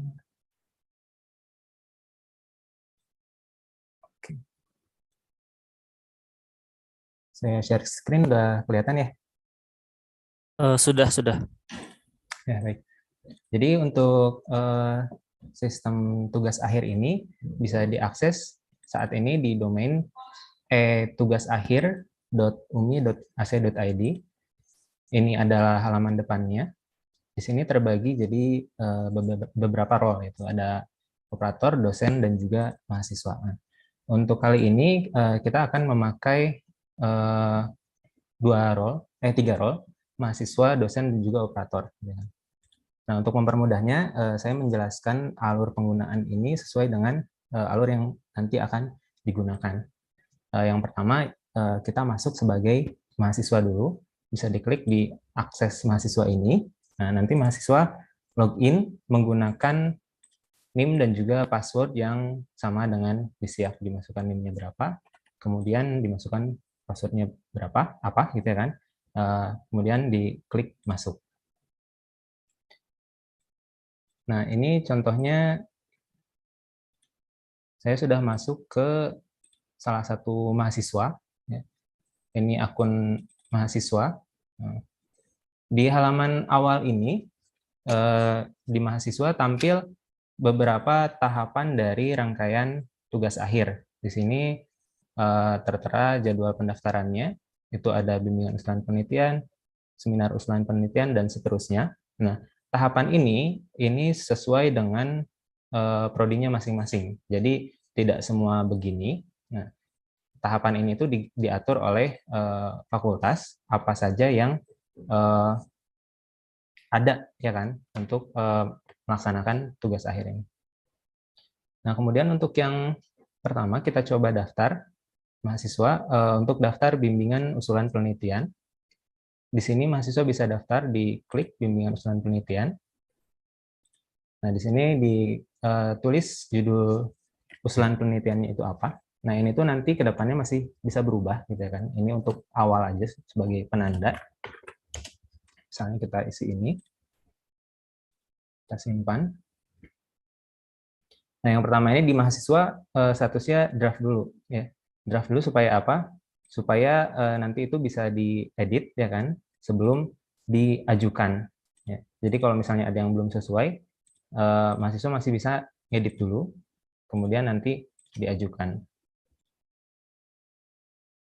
Kemudian kalau misalnya memang sudah sesuai, diklik ajukan pendaftarannya. Nah, saat ini statusnya menjadi menunggu verifikasi. Nah, saat sudah sampai di status ini, mahasiswa tinggal menunggu verifikasi dari fakultas. Nanti fakultas yang akan memverifikasi pendaftarannya sudah sesuai atau belum. Ya. Ini misalnya sudah diverifikasi oleh fakultas. Tunggu sebentar.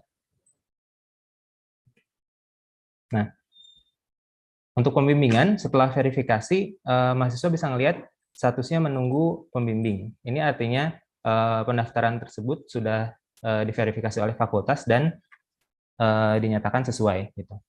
Nah, selanjutnya, untuk pengaturan pembimbing itu ada di akun dari Kaprodi masing-masing. Gitu ya. Kaprodi masing-masing. Jadi yang mengajukan pembimbing itu dari prodi. Gitu ya. Ini kita pindah, ini mahasiswa kita pindah ke akun dosen. Untuk loginnya sama, seperti tadi, tinggal pilih menu dosen, kemudian masukkan kode dosen dan juga passwordnya sesuai sama dengan yang ada di Siak. Gitu. Ini kita, mohon maaf, mohon maaf, Untuk Kaprodi itu ada akun Kaprodi khusus ya. Jadi nanti itu loginnya, sebentar.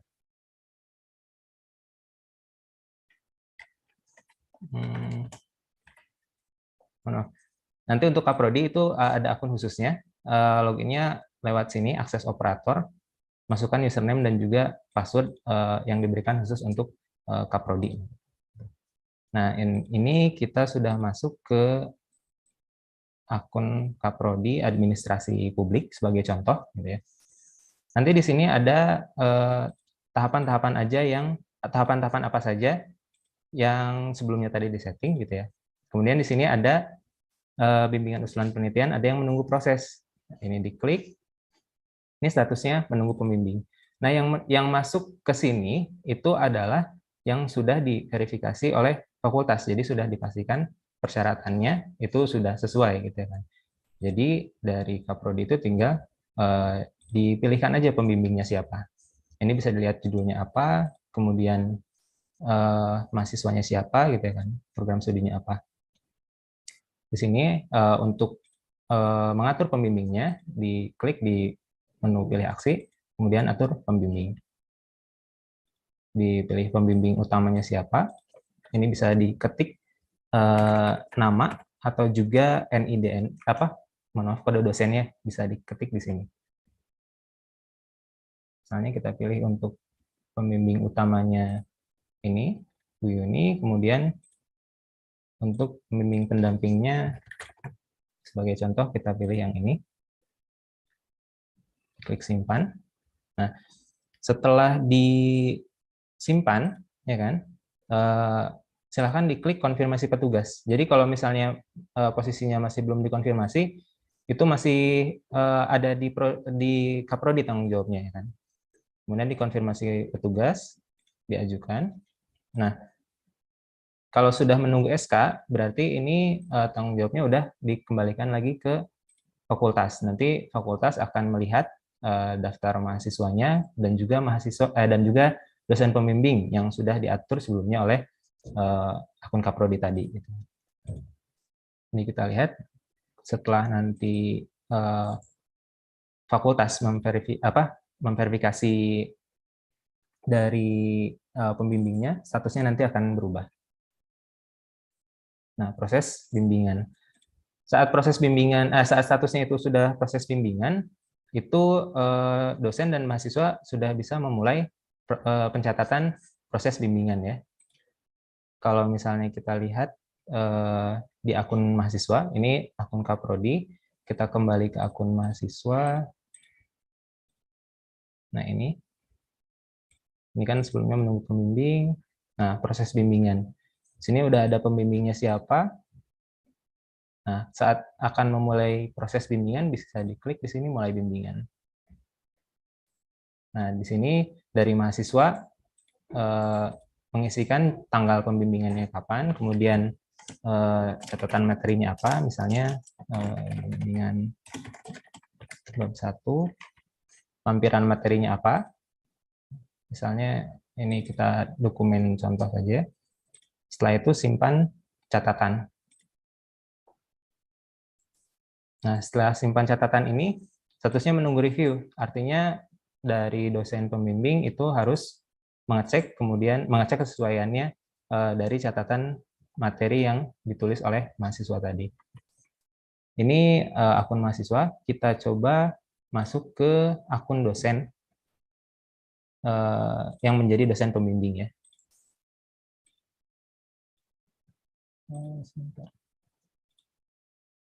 Nah, ini kita pindah ke akun dosen Bu Yuni sebagai contoh. Nah, saat ada pembimbingan yang dalam proses, itu muncul di sebelah sini, ada keterangannya dalam proses, ini berapa bimbingan yang sedang dalam proses. Gitu ya. Bisa diklik di sini dalam proses. Kemudian ini ya, judul yang tadi, bisa diklik pembimbingan.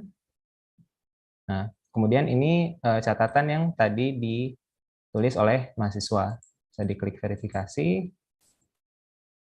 Nah, untuk filenya tadi bisa dilihat di sini, lampiran materinya apa. Ini contoh filenya. Jika sudah sesuai, pembimbing bisa memberikan catatan, gitu kan.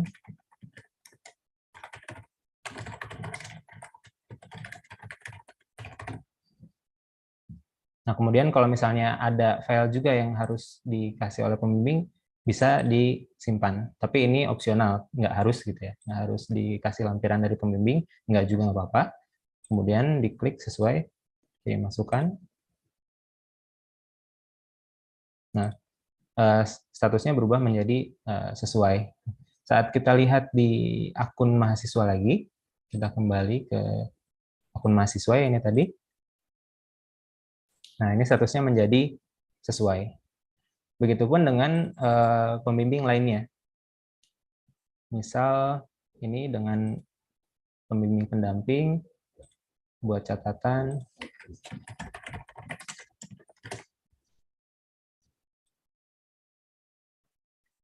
Kirim. Kita masuk ke akun dosen pembimbing yang kedua tadi. Sama ya prosesnya. Klik pembimbingan, kemudian di verifikasi.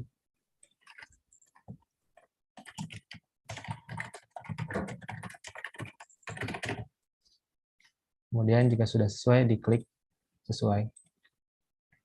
Nah, di mahasiswa itu bisa mengecek jumlah bimbingannya. Itu ada di menu pembimbingan. Kemudian ini bimbingan usulan penelitian. Nah, di sini ada tertulis jumlah bimbingannya berapa. Ini ada catatan ya, hanya bimbingan sesuai yang sudah dihitung. Jadi tadi kalau misalnya statusnya itu masih belum sesuai, belum diverifikasi oleh dosen pembimbing, itu tidak masuk ke hitungan jumlah pembimbingan ini.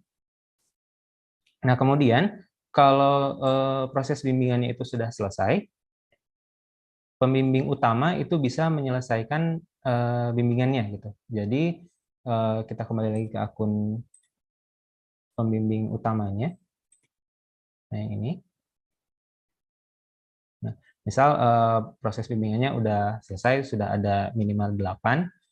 Nah, kalau misalnya memang sudah selesai, itu dari dosen pembimbing utama bisa diklik pilih aksi selesaikan pembimbingan, supaya mahasiswa bisa melanjutkan prosesnya itu ke tahap selanjutnya.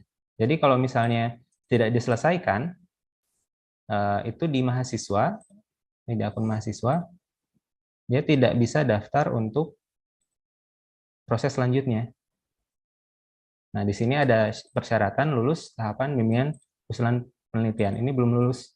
Jadi dari dosennya itu, dosen pembimbing utamanya harus menyelesaikan pembimbingannya.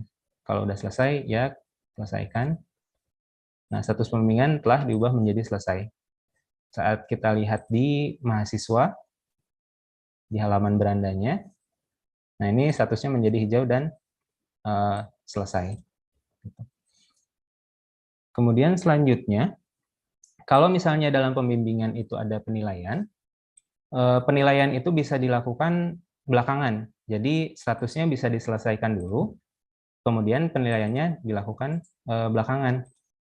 Contoh, di sini di menu pembimbingan ada submenu penilaian. Nah, ini bagi pembimbingan yang ada penilaiannya ya. Bagi yang nggak ada berarti nggak perlu ada nilai bimbingannya.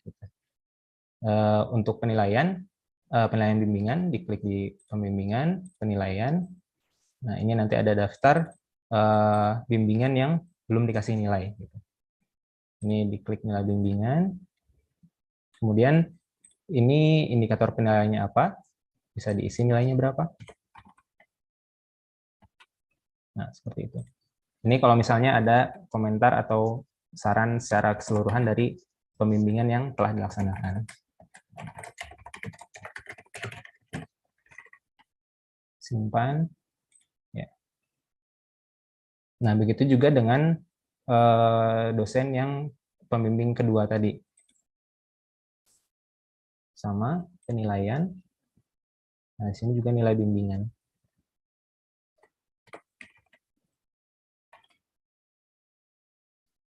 Sini komentarnya.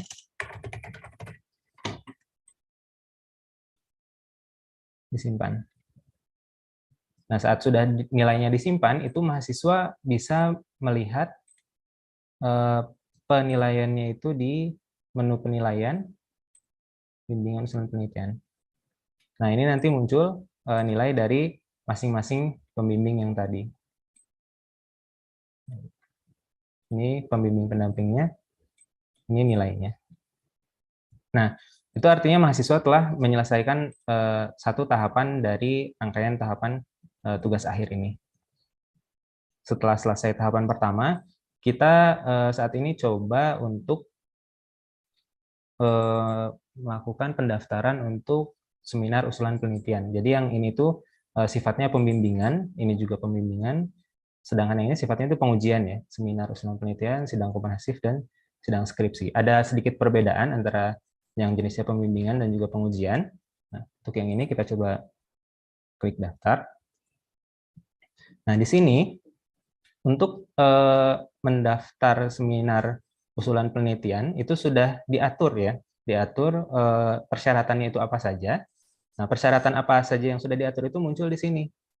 Seperti misalnya mahasiswa harus mengambil mata kuliah seminar proposal dengan kode sekian. Nah, kalau misalnya mahasiswa tersebut belum mengambil mata kuliah ini, dia keterangannya tidak dan tidak bisa mengajukan pendaftarannya gitu. Untuk disimpan bisa, ya kan? Statusnya draft, ya kan? Tapi untuk diajukan dia tidak bisa, tidak memenuhi kriteria ini, ya. Ini tuh kriterianya seperti mengambil mata kuliah seminar proposal, minimal nilai seluruh mata kuliah D. Ini berarti dalam kontrak kuliah yang sudah diambil itu nggak ada nilai di bawah D. Berarti jika ada nilai E dan F, itu berarti di sini tidak sesuai. Gitu. Kemudian ada juga persyaratan administratif lain seperti melunasi 30% dari total biaya tugas akhir. Nah, ini kecek langsung ke SIAK, statusnya seperti apa. Terus juga yang tadi lulus tahapan bimbingan usulan penelitian. Tadi kan sudah lulus, berarti ini tandanya lulus. Jadi di sini pengecekannya itu sudah otomatis. Jadi kalau misalnya ada persyaratan yang belum sesuai, itu tidak bisa diajukan. Dan persyaratan ini tuh diatur oleh fakultas, ya, diatur oleh fakultas. Nah, ini untuk contoh kita ajukan. Nah, ini karena sebagai contoh, walaupun tidak sesuai, bisa mengajukan ya.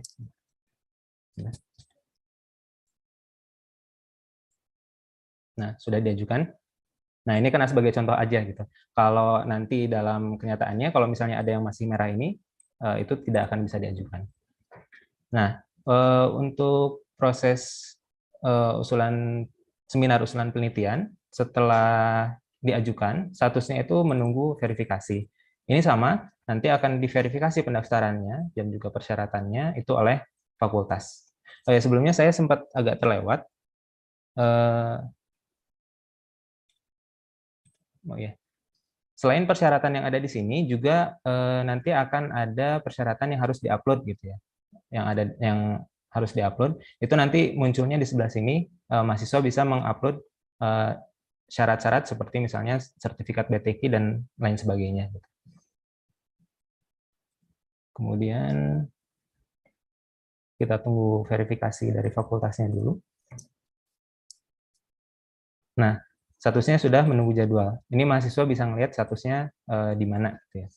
Saat menunggu jadwal, itu yang menentukan jadwal dan juga menentukan penguji itu kembali dari Kaprodi masing-masing. Kita pindah ke akun Kaprodi. Ini.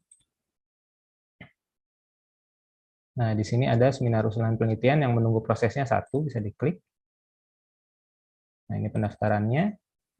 Kemudian klik detail. Nah, ini statusnya menunggu jadwal ya. Kalau menunggu jadwal berarti diatur jadwalnya sekaligus pengujinya. Gitu. Bisa diklik, dipilih aksi, kelola penguji. Nah, ini kita contoh. Pengujinya kita pilih yang sama dulu aja. Kemudian anggota pengujinya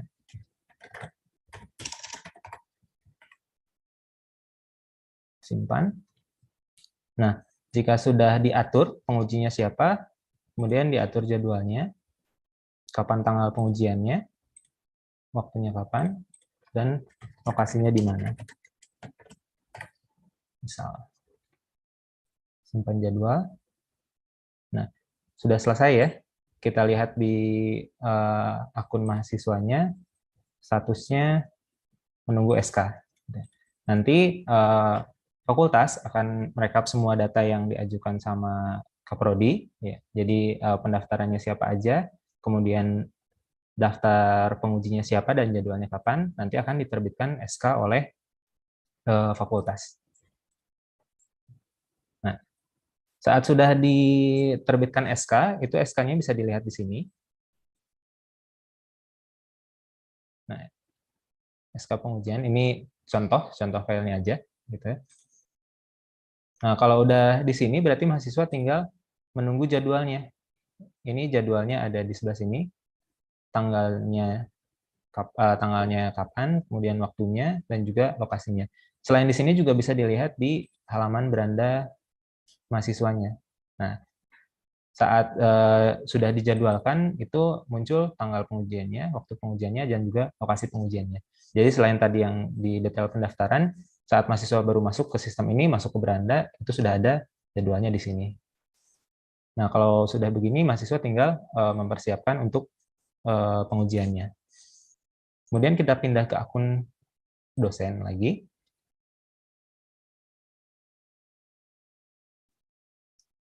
Nah, di akun dosen, jika ada pengujian di hari ini, dia muncul di sini, di beranda. Jadi di berandanya ada waktu pengujian kapan, lokasi, dan mahasiswanya siapa. Gitu ya. Nah, kalau misalnya ada, untuk proses penilaian pengujiannya, itu bisa diklik di tanda panah ini, kemudian bisa diisi nilainya. Nilainya berapa? Ini nanti indikatornya itu sudah diatur ya oleh fakultas, apa saja yang menjadi indikator penilaian dari setiap prodi. Jadi setiap prodi itu ininya bisa disesuaikan, tidak sama. Gitu ya. Kemudian diisi penilaiannya.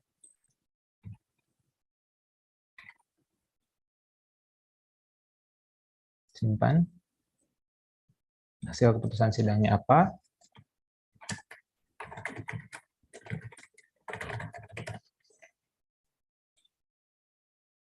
Simpan dan juga selesai. Nah, untuk pengujian, dari penguji hanya memberikan nilai, kemudian selesai.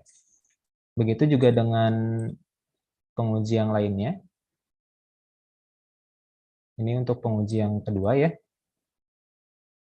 Sama prosesnya juga. Isi nilainya. Simpan nilainya. Kemudian ini komentarnya.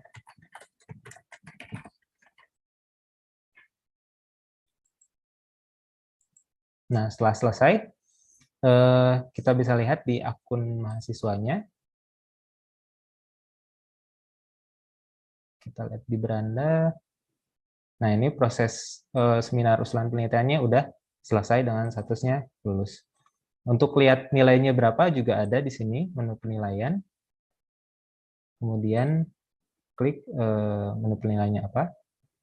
Nah, ini ada nilai dari masing-masing penguji dan juga komentarnya. Gitu. Nah, ini terus berlanjut sampai bimbingan skripsi, sidang komprehensif, dan juga sidang skripsi. Ya, kembali ya, tahapan ini itu tidak sama, jadi antar prodi itu berbeda sesuai dengan prodinya masing-masing. Nah, jika sudah selesai semua, mahasiswa itu bisa melihat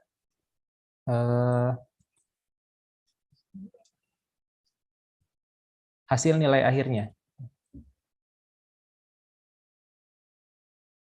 Nah, jadi kalau udah selesai, ini kita contoh ambil mahasiswa yang lain ya, yang prosesnya itu contohnya di sini sudah selesai semua. Nah, ini ada nilainya apa, nilainya berapa, dan juga nilai hurufnya apa. Jika dilihat detailnya, itu muncul. Jadi dari tahapan apa misalnya sidang komprehensif, nilainya berapa, persentasenya itu diambil sebagai nilai akhir berapa persen. Nah, ini total setelah dikalikan persentase. Kemudian nilai sidang skripsinya apa, persentasenya berapa, totalnya berapa, dan juga di sini langsung otomatis dijumlahkan nilai akhir dari rangkaian tugas akhirnya itu berapa. Nah, untuk persentasenya ini, kemudian tahapan apa aja yang diambil sebagai hasil nilai akhir dari rangkaian tugas akhir, itu juga tidak sama antara prodi satu sama prodi lainnya. Nah, untuk contoh kali ini, dari beberapa rangkaian tugas akhir ini, itu yang diambil dari sidang komprehensif dan juga dari sidang skripsi yang mana masing-masingnya itu persentasenya 30% dan juga 70%. Nah, mungkin itu saja yang bisa saya sampaikan. Kurang lebihnya mohon maaf. Terima kasih atas waktunya. Assalamualaikum warahmatullahi wabarakatuh. Waalaikumsalam warahmatullahi wabarakatuh.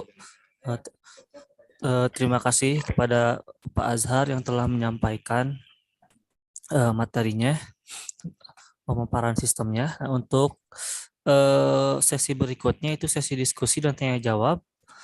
Mungkin saya akan yang ada di kolom chat dulu ya, Pak Azhar.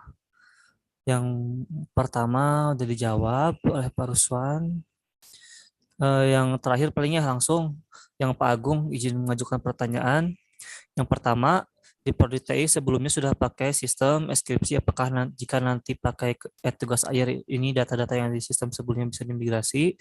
Mungkin ini sudah dijelaskan tadi ya oleh Bu Yuni, Pak Agung, bahwa untuk kedepannya sistem tugas akhir itu hanya memakai yang ini yang sekarang. Jadi untuk skripsi untuk kedepannya tidak akan dipakai lagi seperti itu. Mungkin ya untuk intinya. Selanjutnya yang nomor 2, proses verifikasi mahasiswa apakah bisa langsung di level prodi agar lebih cepat untuk diproses ke tahap selanjutnya. Itu gimana tuh Pak Azhar untuk pertanyaan nomor 2?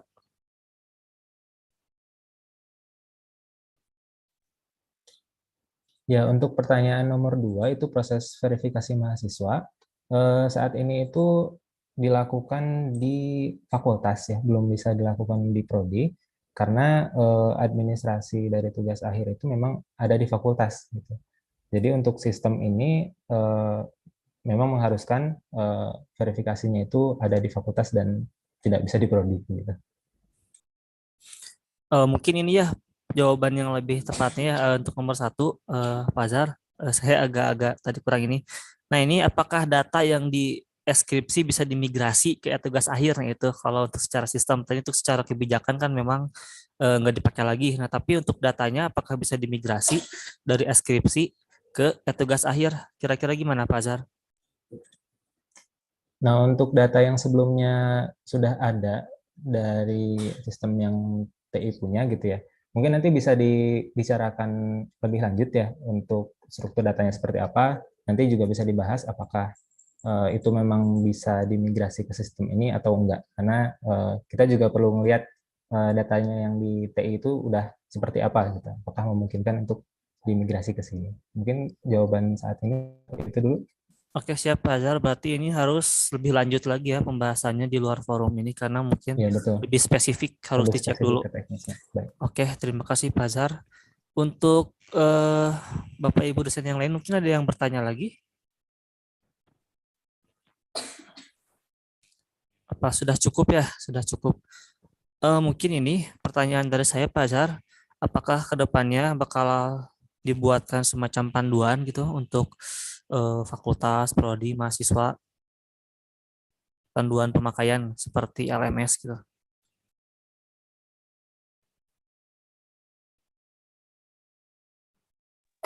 Ya. Jadi untuk tahap pertama ini karena pengerjaannya juga agak lumayan kompleks gitu ya. Betul sekali.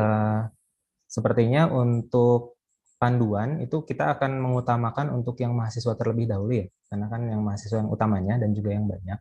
Nah, untuk panduan untuk fakultas dan juga prodinya mungkin nanti akan menyusul, tapi sementara kita paling kalau misalnya ada perubahan atau ada pertanyaan itu bisa langsung aja dulu gitu ya. Tapi untuk Siap. panduannya sementara ini belum. Oke, siap. Terima kasih Pak Azhar. Tidak ada lagi yang bertanya. Mungkin ada tambahan lagi dari bagian tim SIM, dari Kepala UPT, Pak Yonan atau Pak Ruswan. Sedikit saran mungkin ya Pak Bayu. Oh, boleh Bu, mangga. Sedikit saran untuk tim SIM nanti ketika memasukkan persyaratan-persyaratan yang ada di fakultas, itu kan pasti pakai sistemnya minta lagi ke SIM ya untuk memunculkan itu, karena memang mungkin setiap fakultas itu ada perbedaan tahapan. Namun untuk persyaratan saya mohon untuk di seminar usulan penelitian itu ditambahkan persyaratannya cek plagiarisme. Jadi dari awal semuanya sama gitu loh maksudnya. Setiap fakultas harus memunculkan itu gitu. Harus harus memunculkan persyaratan ketika mau seminar usulan penelitian itu cek plagiarisme terlebih dahulu gitu.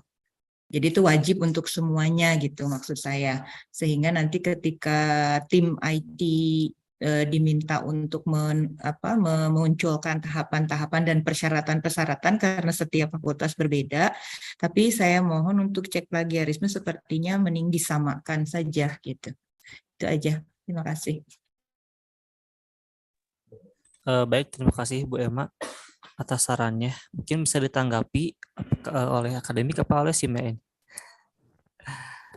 Lebih ke kebijakan ya. Baik, ini untuk plagiarisme ya Bu, izin Mangga. Bu Emma. Sebetulnya memang itu kemarin ketika diskusi dengan fakultas, kita juga sependapat Bu, untuk Turnitin ini menjadi salah satu persyaratan, baik di proposal maupun di skripsi, karena berbeda ya. Sebetulnya untuk pengaturan itu, karena memang tadi sudah disampaikan oleh Ibu WR ya, setiap prodi itu memang memiliki ciri khas yang berbeda, baik dari segi urutan yang tadi disampaikan maupun dari kriteria-kriteria yang dipersyaratkan gitu. Sehingga untuk pengaturan persyaratan itu kita serahkan administrasinya di fakultas. Jadi nanti setiap awal pelaksanaan atau pendaftaran itu masing-masing fakultas itu men-setting apa saja yang nanti jadi persyaratan, misalnya mata kuliah, tadi pembayaran, termasuk salah satunya itu Turnitin. Hanya saja untuk Turnitin ini di sistem barangkali belum bisa sinkron langsung ke sistem tugas akhir, sehingga barangkali salah satu persyaratan Turnitin ini paling untuk Turnitin ini bisa upload bukti plagiarismenya seperti itu. Tapi untuk sinkronisasi itu belum bisa ya gitu. Barangkali itu Bu Emma, ada tambahan barangkali dari SIM, silahkan. Mangga. Ya, saya sarankan juga memang salah satunya upload gitu. Kan tadi kan ada upload sertifikat BTQ, ada upload itu. Nah, maksud saya Ya. ketika itu ada persyaratan-persyaratan untuk sertifikat yang harus diupload, maka salah satunya adalah bukti dari Turnitin itu. Tapi itu harus berlaku untuk semua fakultas gitu loh maksud saya. Ya, jangan hanya salah satu saja. Kan kalau pertanyaan kan memang sudah mewajibkan ada di G-form-nya misalnya untuk Turnitinnya juga harus masuk gitu. Tapi mungkin di beberapa prodi lain mungkin belum diberlakukan gitu, sehingga ketika udah masuk ke skripsi, udah tugas akhir, udah sidang kompre atau sidang skripsinya baru itu muncul gitu, dan itu biasanya merepotkan gitu bagi ini gitu, karena kan kalau hasil dan pembahasan setelah seminar usulan penelitian itu kan lebih banyak komparatif dan lebih banyak menuangkan kalimat-kalimat yang berasal dari mahasiswanya gitu dengan arahan dan bimbingan. Tetapi untuk bab 1 sampai 3 itu memang lebih banyak mengutip ini orang gitu ya, mengutip dari banyak referensi, sehingga kemungkinan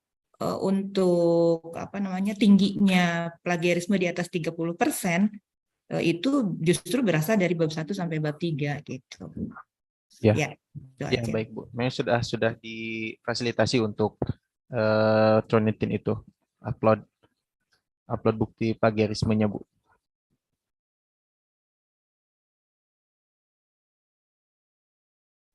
Oke, terima kasih. kepada Bu Emma yang telah memberikan saran dan tanggapannya dari Pak Hadi. Untuk selanjutnya, apakah ada tanggapan lagi dari bagian tim SIM?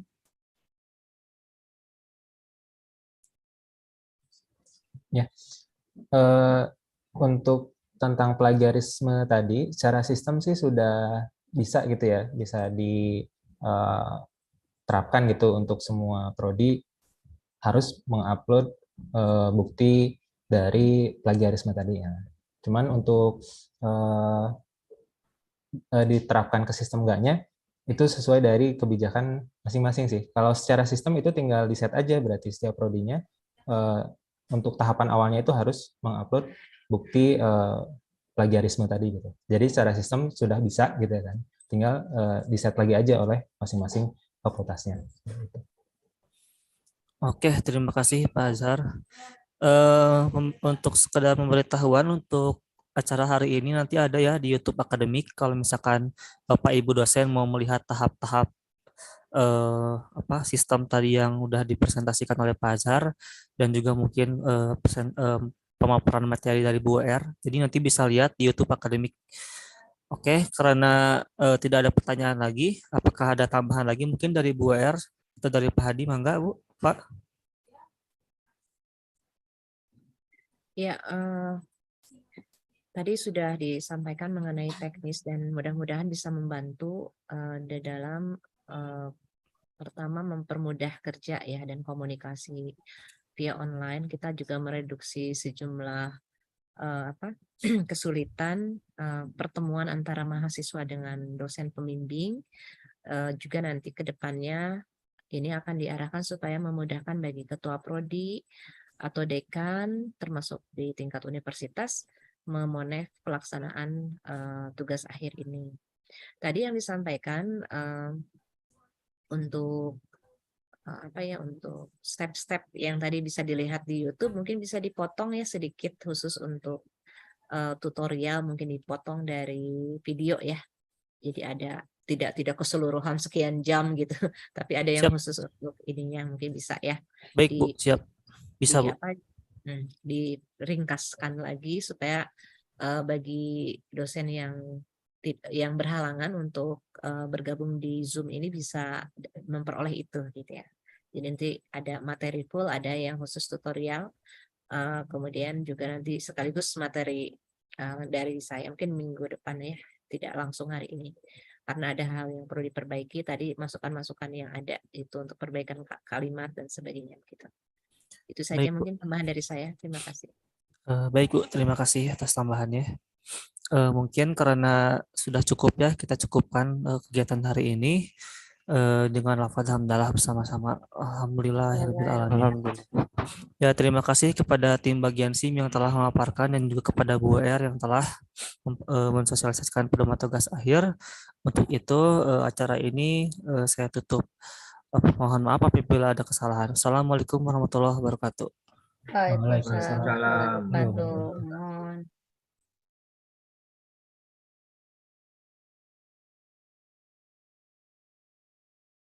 Mangga untuk dibuka dulu kameranya untuk dokumentasi. Mungkin bisa sama Bu Maya ya. Nah, silakan.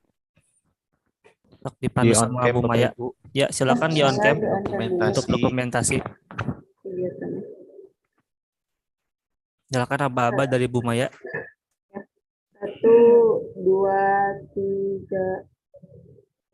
Slide pertama udah. Sekarang slide kedua. 1, 2, 3. Slide ketiga.